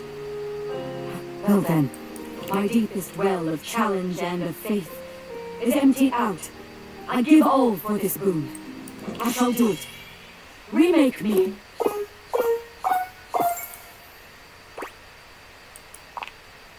You leave me on the edge of rapture? I have known you to be a source of mischief. But remember how thin my patience may yet grow. Very well. A soldier can always wait.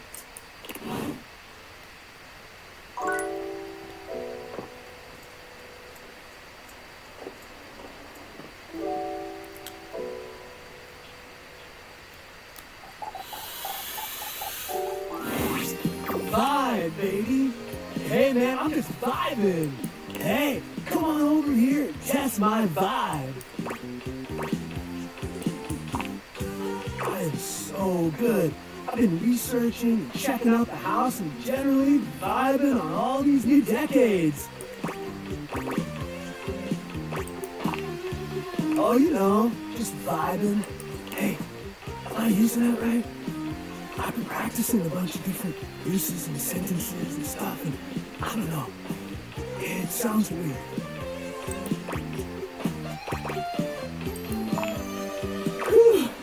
Okay. I've been chatting with Rainey. She's been playing some tunes. I dig that you have a record player. Old school. Been listening to some of your new music too. I like it. Well, most of it.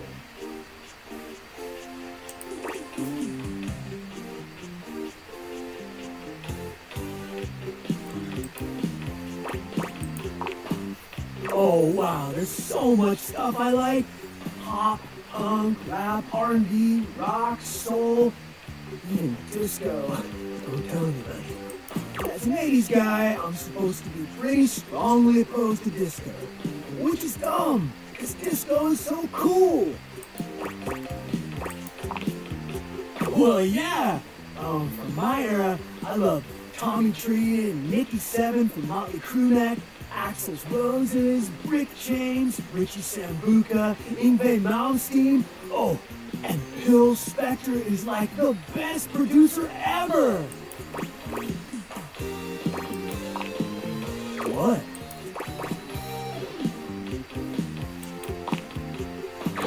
Oh yeah, they're wild men.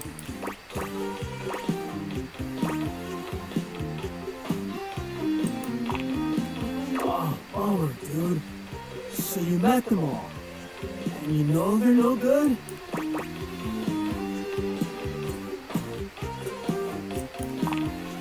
So you haven't met them, but you sure?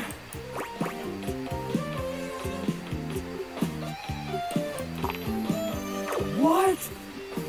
That's the bummer right there. So that's it then. All my favorite artists are canceled? Like, they won't make any more music?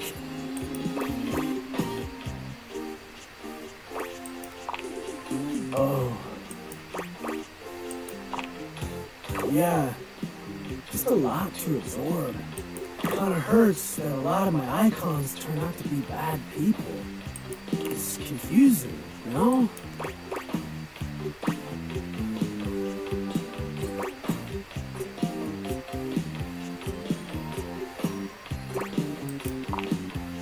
Sure. Well, sounds like the music industry had a lot of issues.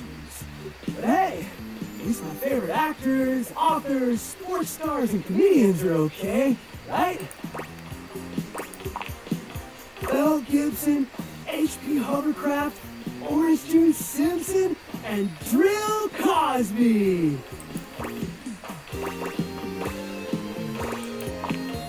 What now? I'm out! I'm out! I'm out!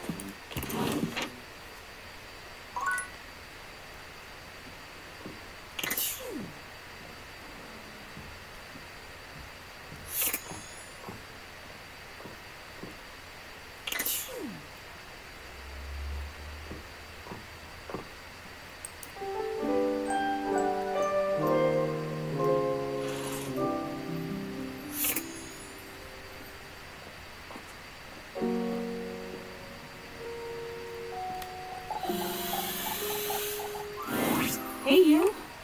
I've been thinking back on all of the things that you said, thinking and reading. I have all of them written down on my blade, next to your autograph, and I have more than enough to think about. How are you?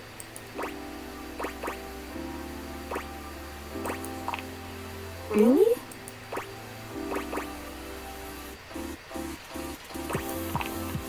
Funny, I'm not used to talking about myself. I feel really awkward. Whoa. I'm spinning. Help!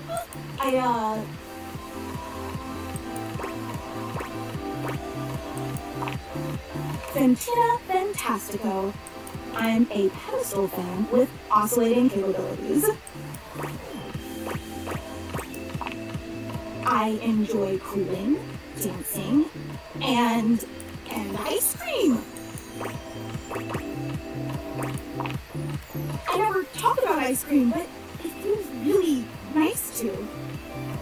It's making me think I'm used to focusing on others rather than myself.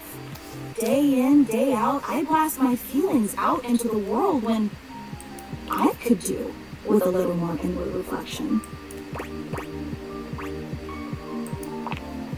I'm worth it. I'm worth affection and attention and love. Whew. I think that's enough for one day. Thank you.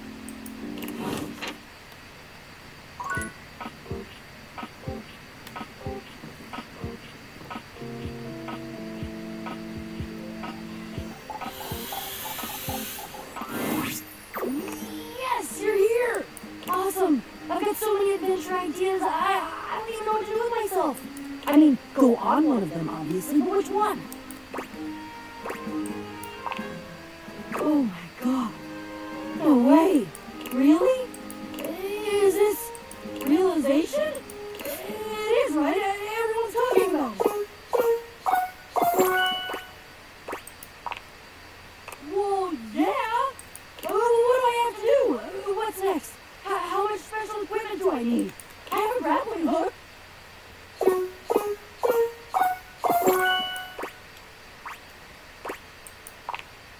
All right, Bo. Time for your latest adventure. The spectral energy flows through your deviators, and what was once merely a box becomes...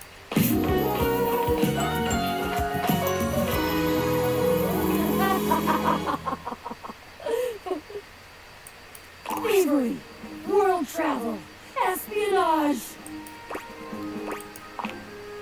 Yep, gotta go. Bo leaves immediately, ready to join the first agency that will take her. With her extensive resume of clandestine theft and wild adventure, she is an attractive candidate and is quickly picked up by the SSTG, Super Secret Thievery for Governments. Unfortunately, her tenure there is short-lived due to a deplorable lack of ability to be serious. Bo's superiors list her positive attitude, big smile, and lack of respect for the chain of command among the reasons for her very timely firing. Cut adrift from her moorings, Bo, for the first time ever, became despondent.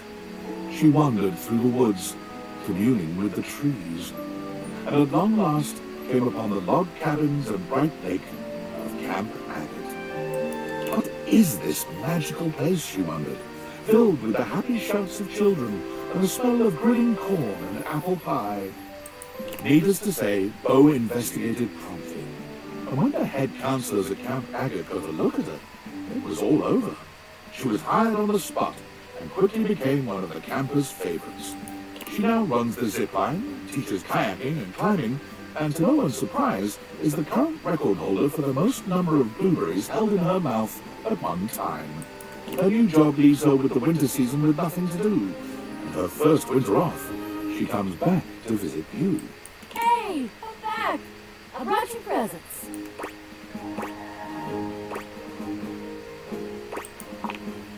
So I've got a blueberry pie that I made. I've got this completely epic rock that I found. I didn't make it, but I found it and I picked it up and it's shiny, which is awesome.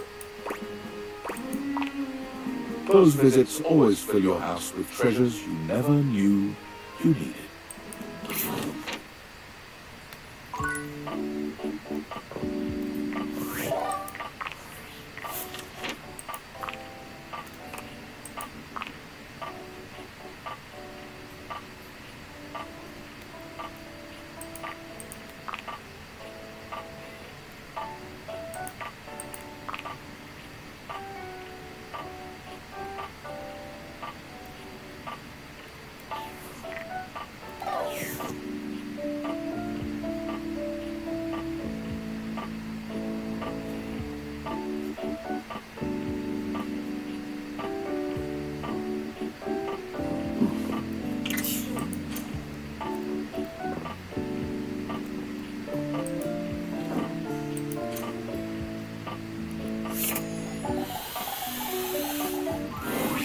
Hey there, sweetheart. I know you might be looking for details about the others, but I just can't seem to find the right time to tell them. But soon, I promise. I gotta go. Are you for real? Me? Realize? I just... If this ain't the best surprise, I'm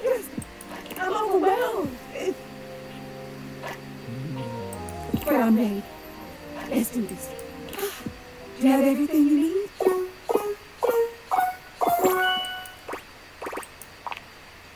Let's heat things up. The spectral energy flows through your deviators, and what was once merely a water heater becomes...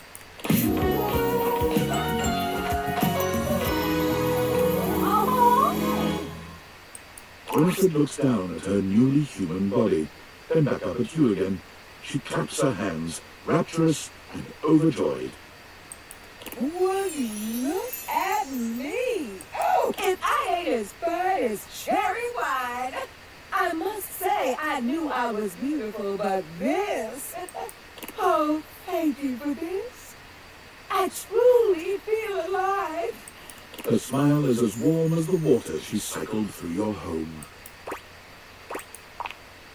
And you are nothing if not a treat, I tell you. I am just so excited. Oh, the things I can do. The things I will do. With a heart full of love for you and many others, Winifred set her sights on the dating scene in the city. She cannot wait to make some real connections. But she found the apps to be impersonal and quickly dropped them in favor of bars and music festivals. Winifred courted many lovers, and many lovers courted her, but none of them had the heat she was looking for. And then it hit her. I know how to fix this. With the help of a new friend, Winifred acquired land with a natural hot spring on it, where she founded the Hot and Heady Couples Spa and Resort. Couples of all makeups can come, relax, and reconnect. They can check out our massage, hot yoga, wet and dry saunas, or take a dip together in our natural hot springs. The resort is famed for its hot tub workshops, an experience to strengthen the communication and bond between couples and help them navigate the challenges unique to their relationships. Each session takes place in a hot tub. The Hot and Heady Couples Spa and Resort is a massive success, giving Winifred the pleasure of aiding those like her, creating community, and earning herself a few dates while she's at it.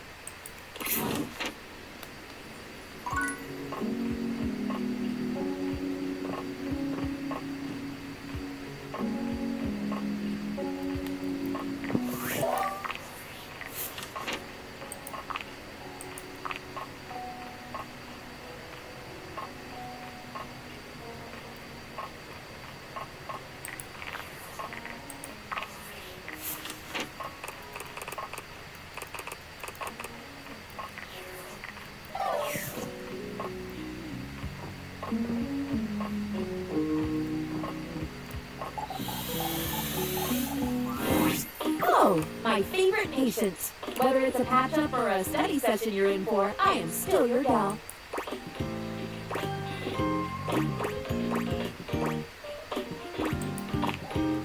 Really? Well, ain't that the moose's amusement?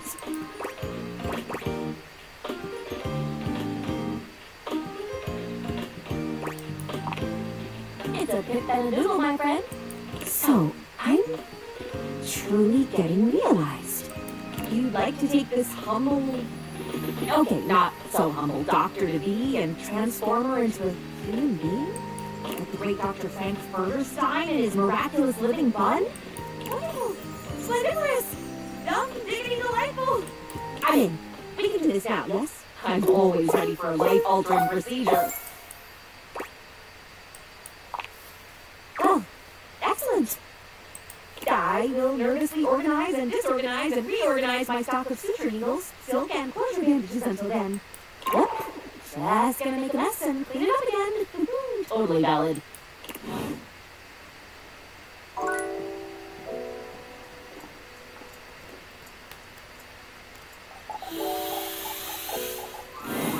Listen, I need to talk to you about something. It's just, you've been coming here so often.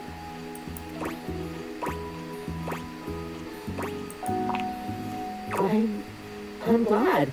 I've definitely seen just how much you come into chat and learn it all.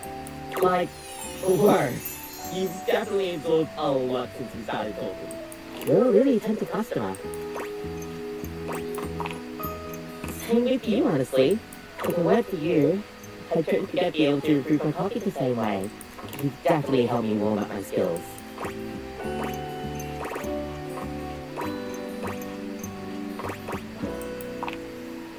Seriously, thanks so much. I'll see you the next time you come down to Rooftops.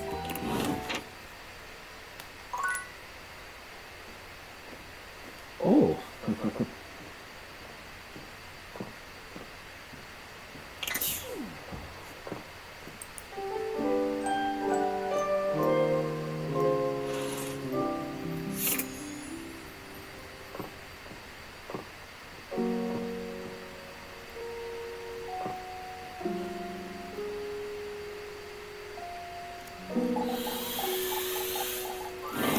I'm sorry, but it is a busy day for me. Please come back on a Saturday.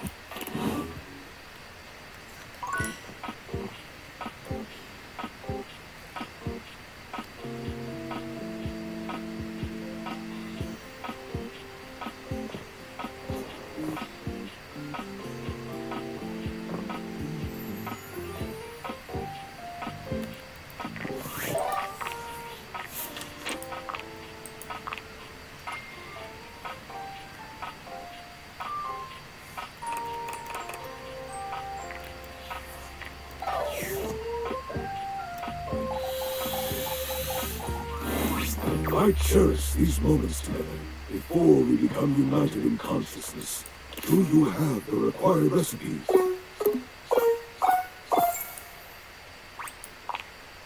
It is all right. Continue meeting the rest of us, and I trust you will gain the experience necessary for this task. I will remain here, guiding our ceiling ever upward.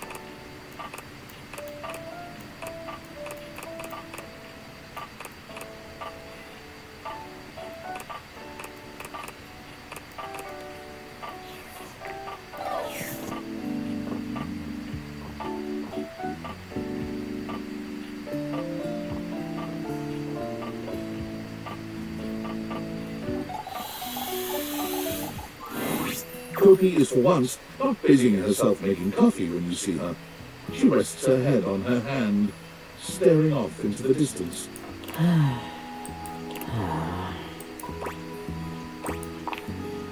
She starts, lifting her head from her hand. Oh, sorry. Hey, good to see you. Anything I can get for you today?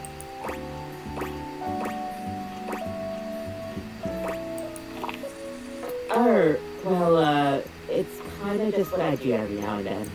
Most of the time when I don't have customers, I'm kind of just expected to do busy work. You know, if there's time to lane, there's time to clean. But, like, a lot of the time there's pretty much just nothing else to do, so I just dissociate. I guess it helps me deal with the business behind the scenes.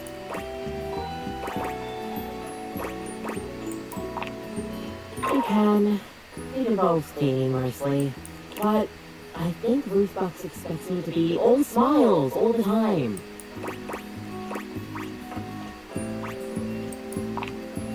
The owner is never around.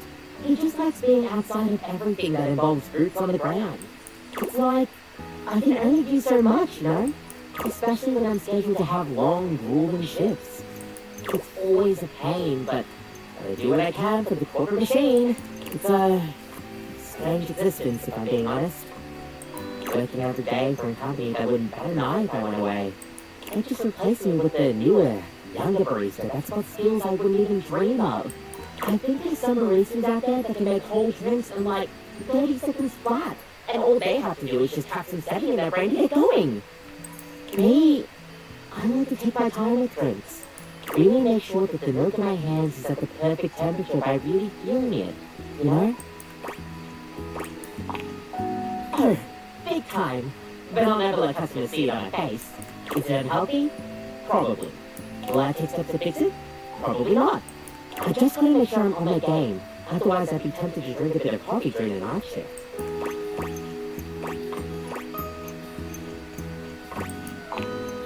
I mean, look, I would never deny myself the taste of good coffee, and I would love to drink it any time I pleased, but not at night.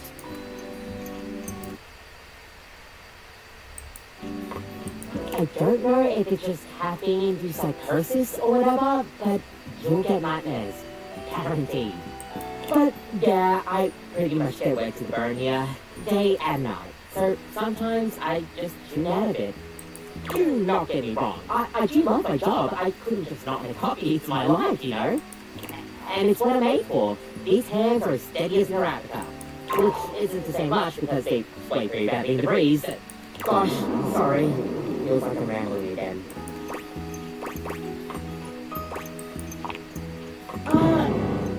Thanks. It's really demand to feel that way. The owner is super particular about the way I do customer service. We differ in that aspect a lot, I guess, but try to do whatever I can to help keep the lights on.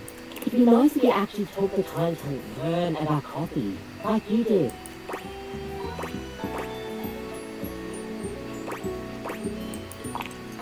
Oh, stop. I don't think I was that good of a teacher, but you do know how to butter a girl. It is what it is, I guess. But hey, at least I get to see my favorite regular. Thanks for the chat. Seriously, we need to talk more soon.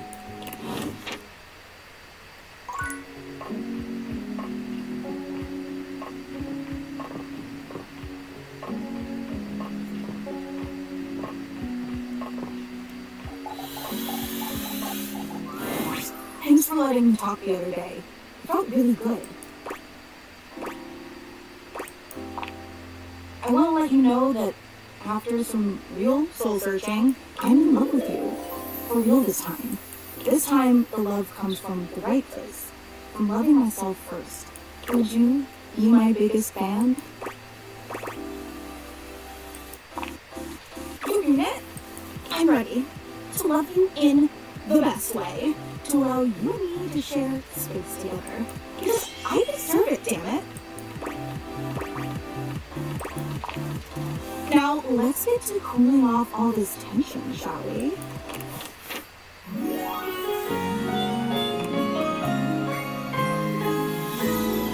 are the most amazing thing I've ever seen.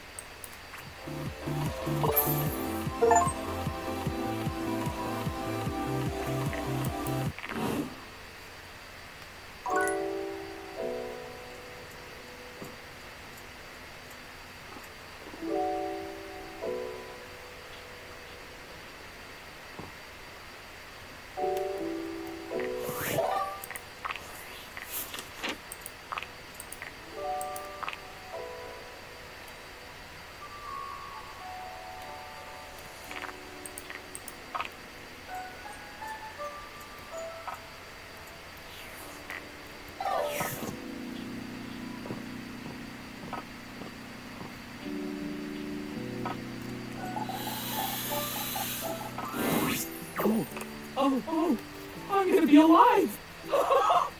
I'm not scared at all. Do you have to enter in a secret code or something? That would be so fun! Okay, whatever.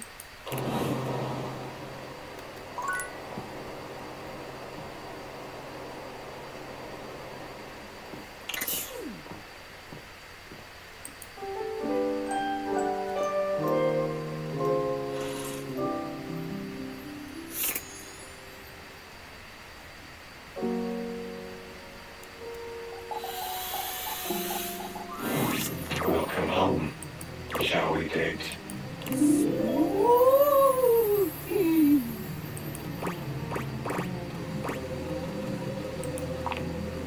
Why would you ever want to do that? No. Because I don't want to, and you do. Pick one.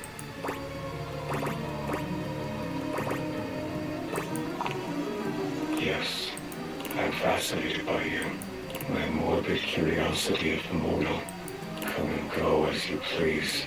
You're not a Dina, are you?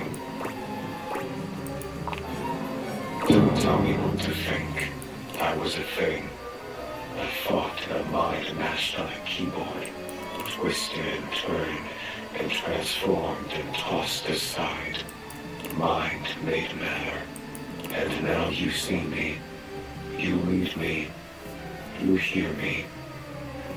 From my mind to yours. From nothing but a neuron. A thought given shape and word and meaning. And now you're infected.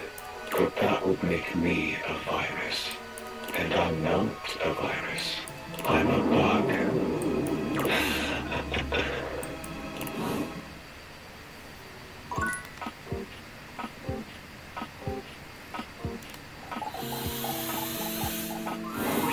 Morning! Nekomaru. Yay! So I was thinking about our match we had. Not only are you out of practice, but you're out of shape too.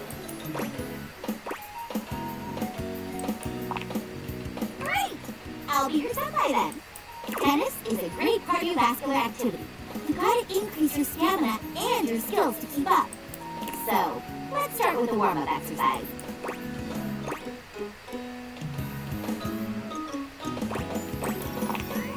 Almost. That's probably not good enough. Battle court activate. Okay, we'll be doing side step running drills. Stand parallel to the baseline and start moving laterally down it. Once you reach one of the sidelines, come back to the start and go again to the next sideline. Repeat until you made it back and forth to the end. Remember, your movement should feel natural and bouncy.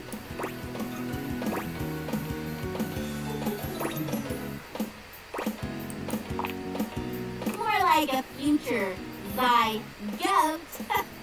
But we'll get there. Doing this before every game will help improve your feet's reaction time.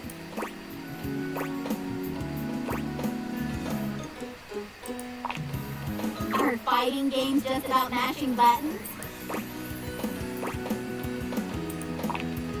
I've got all the motivational quotes. Come on, just do a few more. You're almost there. And done. All right, take a breather. Nekomaru. Nekomaru. All right, let's do some stretches. 1, 2, 1, 2. Great job. But now, faster than you could have imagined. It's game time. So what do we do first?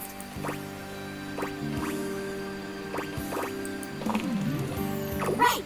Assume the ready position. Okay, here we go. Galaxy Arts 5% Starlight Smash.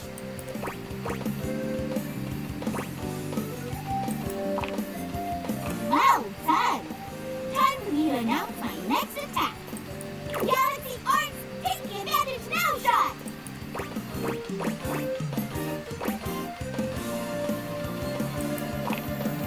Make me run, huh? Well, let's see how you handle this. Galaxy Arts Peach the Heavens Wall! The rival froze. You're the rival, by the way. Sorry. She had never experienced a shot like this before. The ball arched perfectly towards the heavens, eclipsing the sun. Aren't we in an indoor court, she thought? And why is she narrating my thoughts? None of that matters. What matters is how I follow up a slow-moving, easy-to-hit, falling target like this.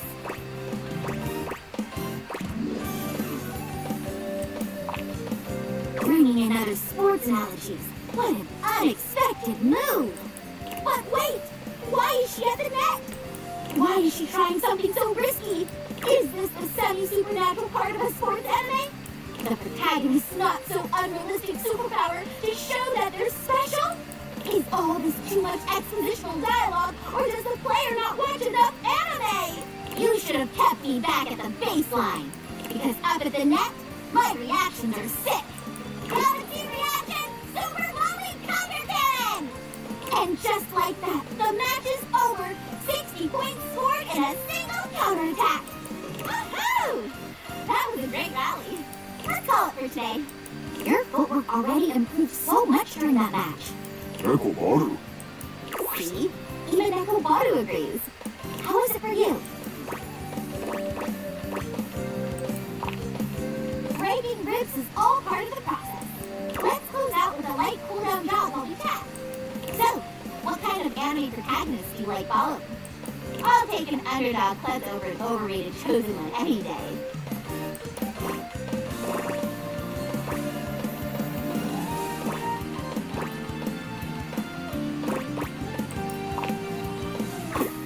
Well, I don't like tuning into your life that much either. Yosh, I'm gonna head out then. Don't forget to get some good food and rest. Taking care of yourself is also part of tennis training. Sayonara!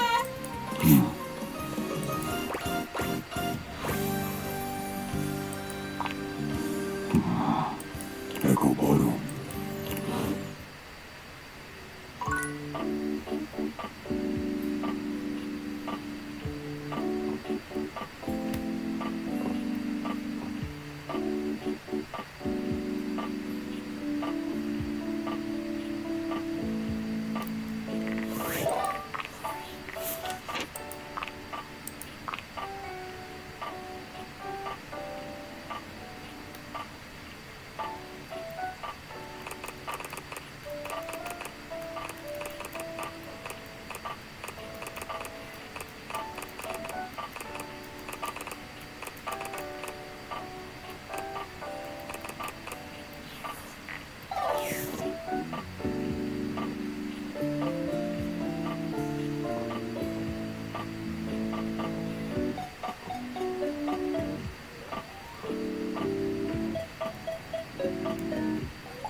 There you are, my love. I had hoped you might come by. Are you quite certain?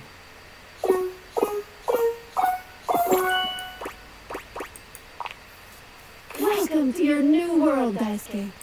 The spectral energy flows through your day theaters, and what was once merely your dishware becomes...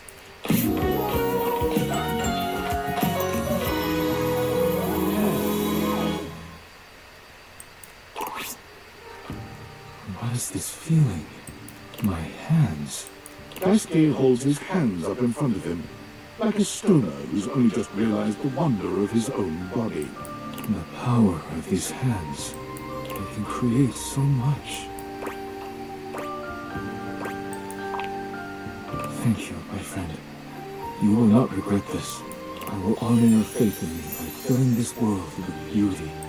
Daisuke left your home and immediately went to what he knows, ceramics. He managed to talk his way into a job teaching ceramics at the local community college with only a few well-chosen words, adding his smoldering good looks to the rest. Unfortunately for Daisuke and the students, it became quite clear that he was in no position to teach anyone anything about ceramics, and so he tried his hands at teaching at a sip and paint in the city. Your paintings should look like this. Why do none of your paintings look like mine? Of course, we are painting the same scene. Never mind. Let us continue. But, once again, Daisuke's artistic ambitions didn't match up to his technical skill.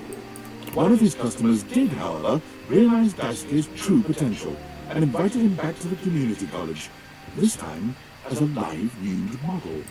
His statuesque features, arresting good looks, near supernatural ability to hold still for long periods of time, and endless patience all make him an ideal candidate for modeling. Daisuke finds he is content and fulfilled by helping others bring beauty into the world, even if it is not wrought by his own two hands.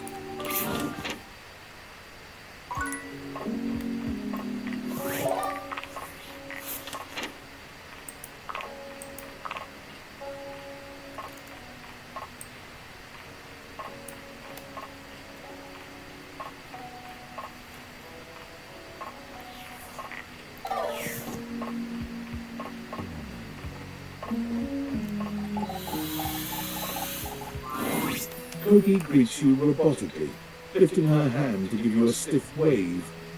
Her gaze looks vacant, and her words are cold and empty. Welcome back to Roof Box, home of all your coffee needs. Whatever do you mean, oh fine customer? Roofbox wants to ensure you have a consistent and standardized reading, so that whenever you come to our store, you know that you're getting the best service every time. And your continued patronage is appreciated. Koki trails off, leaning forward in a sigh that seems to make her entire body droop. Yeah, I can't do that anymore. Yeah, even though you're a regular here, apparently I can't get too friendly with customers by dropping the formalities. So they're just making me sound like I'm a turner.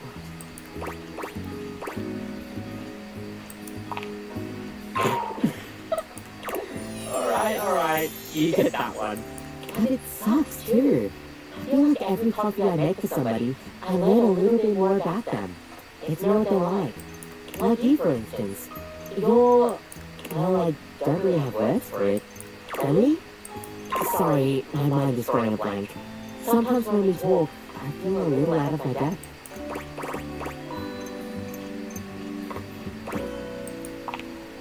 But you get what I mean, right? I like to be more personable with the customers. That's the best kind of customer experience to me. The corporate nature always gets in the way of all that. If it weren't for the customers, maybe I would have quit a long time ago. Coffee is just everything to me. The aroma, the flavor profiles, the warmth. You feel that too, right? Good.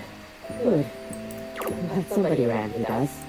Sometimes it feels like I go cocoa crazy and nobody else really gets my obsession with this fabulous drink.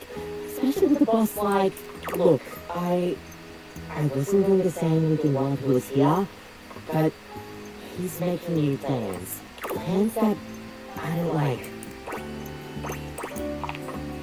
Roofbox, in their infinite wisdom, had decided to completely get rid of the customer experience. They want to turn us into a fast coffee business.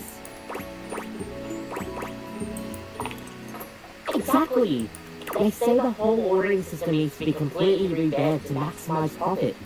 Instead of warmly greeting customers like I normally would, I'm expected to have 30-second interactions with them at most to get their order. And then mindlessly brew away. No special touches, no conversations, nothing. Copy in, copy out. It's like they don't want what they hired me for. Quality and thoughtful coffee. They just want me to take every customer interaction, every drink I made, make it all in an instant and then wrap it all up and then throw it away in a disposable pot. Apparently, somebody made a complaint about the times I've been cutting away.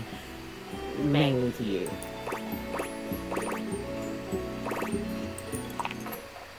Whoa! Don't have to go that far. I get it. I'm just probably not the corporate machine type. I care too much.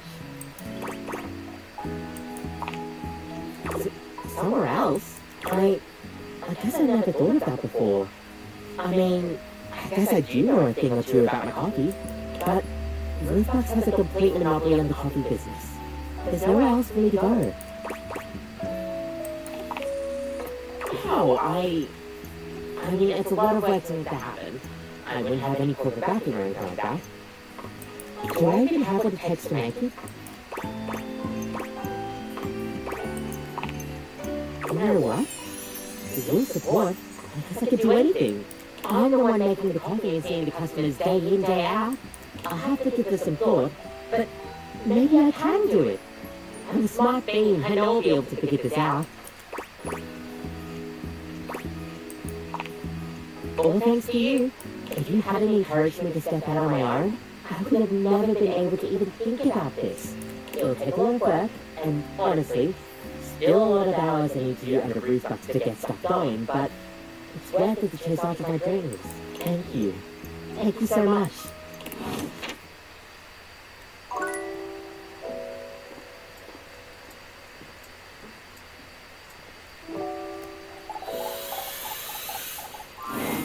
Penumbra!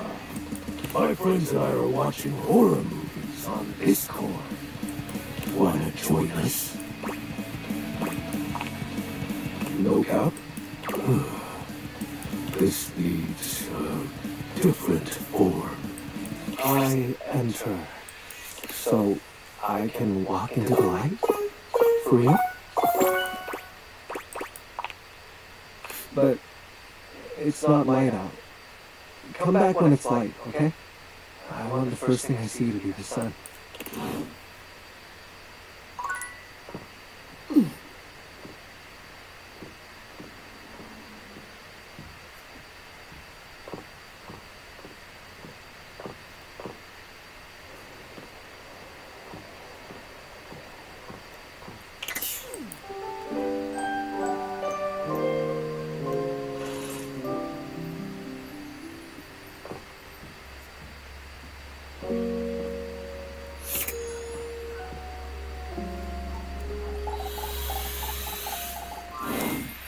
You're back?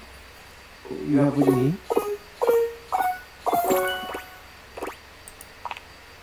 Let there be shadow. The spectral energy flows through your gate theaters, and what was once merely a shadow becomes...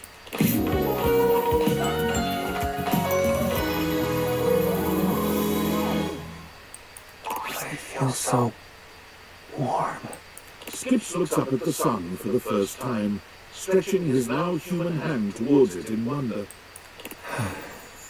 It's so beautiful. The interplay between light and shadow. I can't look away. Skip stands transfixed, his pupils dilating in and out as he looks around at everything in the house. What if I... He takes the nearest lamp and turns it on and off and on. Fascinating. He does this for hours.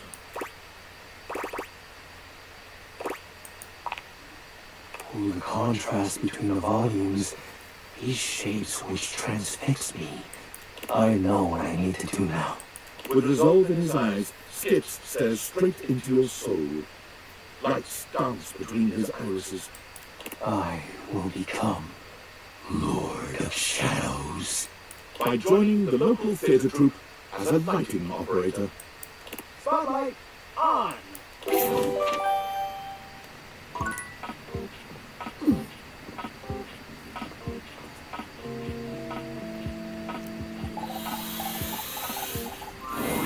Order up. I've got a Vietnamese iced coffee, soy frappuccino, and a Mexican iced mocha. Kopi seems far cheerier this time around, as busy as ever and calling out orders. She grins when she spots you, greeting you with a peppy wave. Well, hello. If it isn't my favorite customer. They're kidding. I haven't had this much business in ages. But hey, at least I'm doing things my way. Wait. No. Didn't you hear? Did nobody tell you? I don't tell you. Oh my gosh, I can't believe this. I did all my marketing and it was all for nothing? What a drag.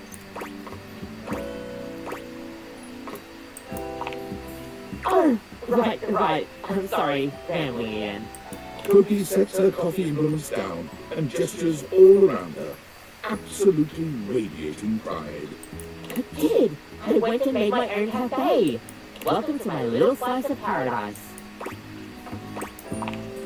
Well, funny story about that.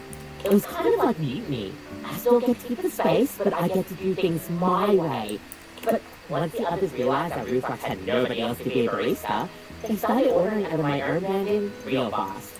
It was kind of a whirlwind experience, but now I get to do things my way. Right? I'm so stoked I could finally make this a reality. And it's all thanks to you. It just goes to show you, sometimes red line policies aren't always the way. Sometimes you have to bend them to get return business. Now, bear in mind, I do not have a name for this place yet. It's currently just, hey, want to get a coffee from Turkey? At least that's the word of mouth I'm hearing at the moment. I don't really have a proper business name, but I'm workshopping some ideas.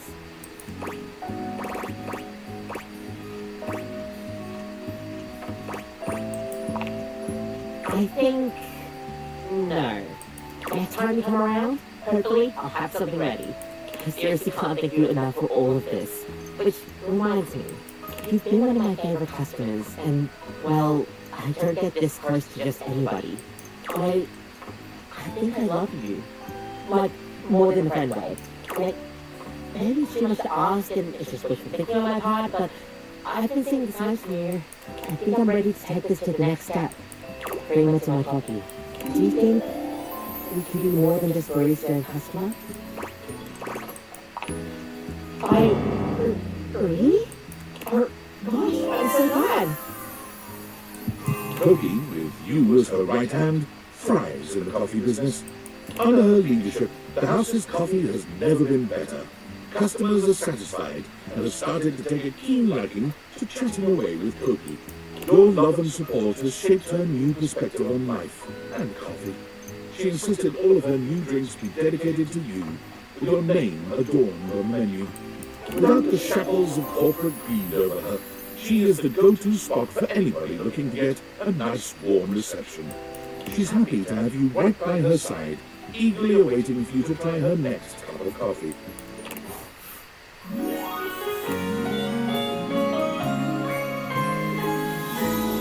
Roll me up inside.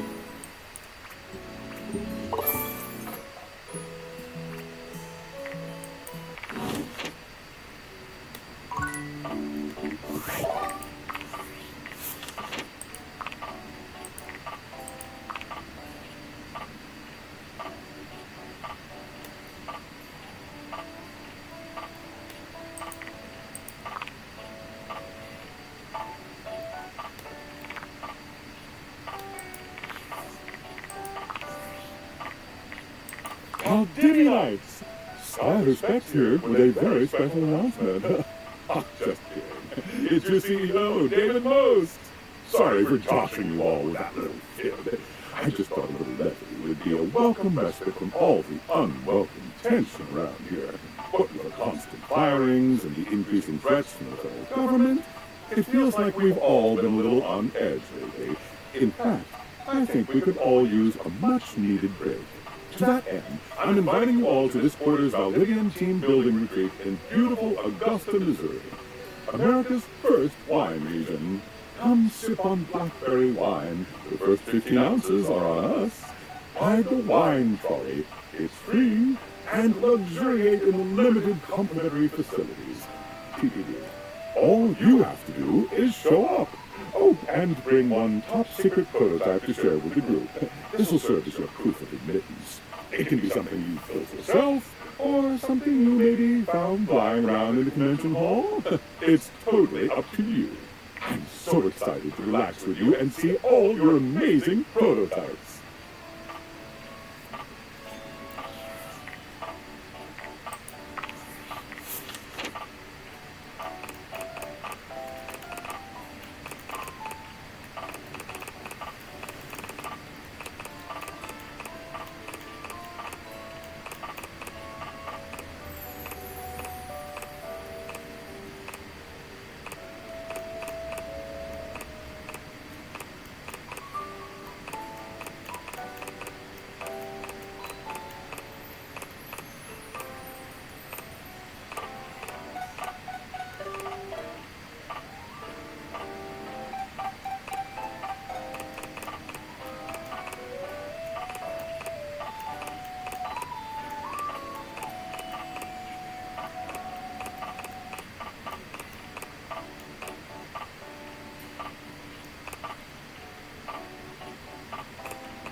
You have returned.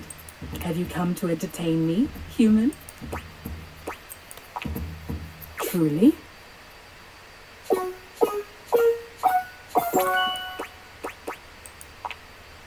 I hope she doesn't feel like this is a downgrade. The spectral energy flows through your deviators, and what was once an earth goddess becomes...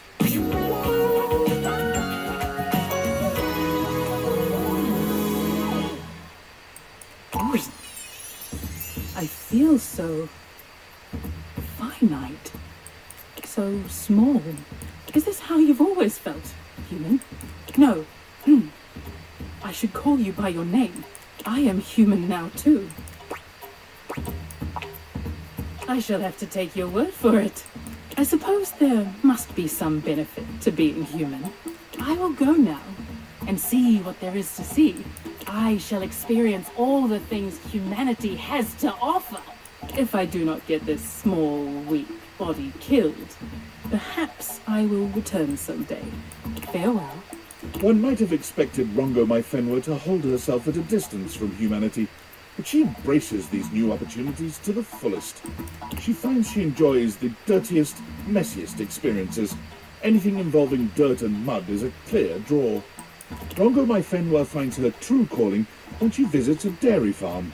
Feeding animals and tending to them is joyful enough, but her first taste of ice cream is absolutely transcendent. She struggles a bit with taking orders, but working with the animals and enjoying a free ice cream cone with each shift eases the burden. She sends you photos of herself, completely stone-faced, bottle-feeding calves and milking cows. She hasn't quite gotten the hang of smiling, but you believe in her.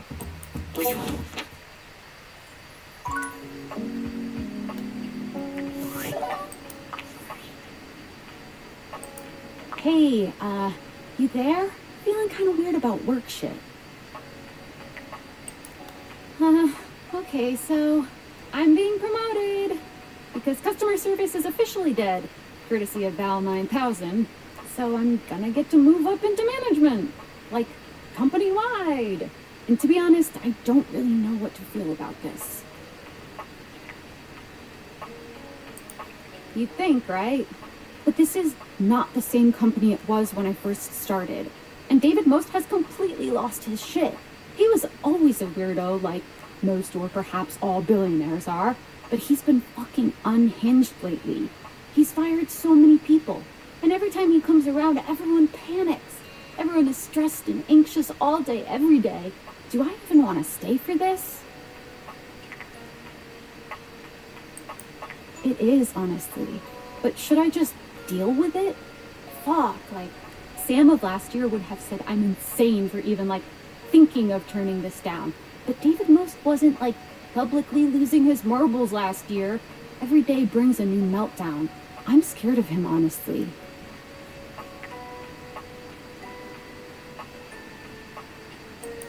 He really is. I mean, shit. I could be one Most meltdown away from being fired. God, I think I'm just gonna have to have a think about this. I don't know what I want to do, but I know I shouldn't rush this. Thanks for listening. I gotta go.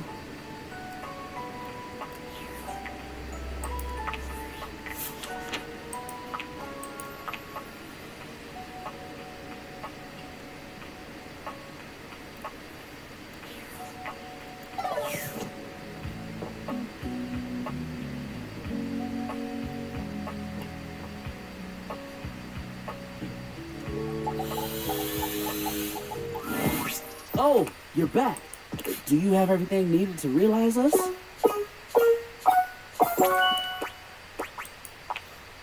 Cars, Rod! You're about to get a much wider audience. The spectral energy flows through your deviators, and what was once merely a curtain and a rod becomes...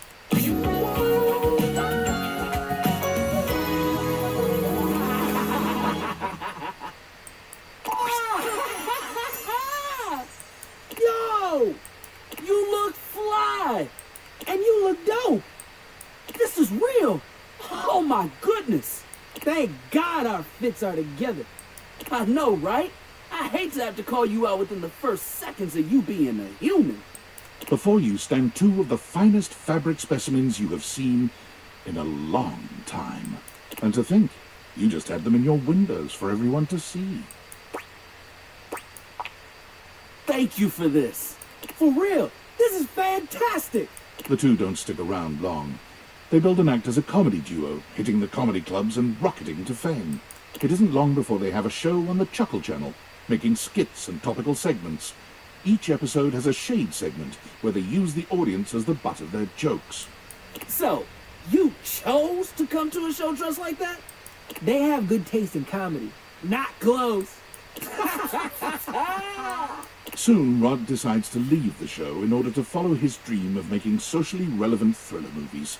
Kurt continues on, writing and starring in comedy shows and sitcoms. The two remain the best of friends, even buy a pair of homes that connect through a door between them. Every weekend they can, they go people watch. They brainstorm new ideas and poke fun at people as they pass by.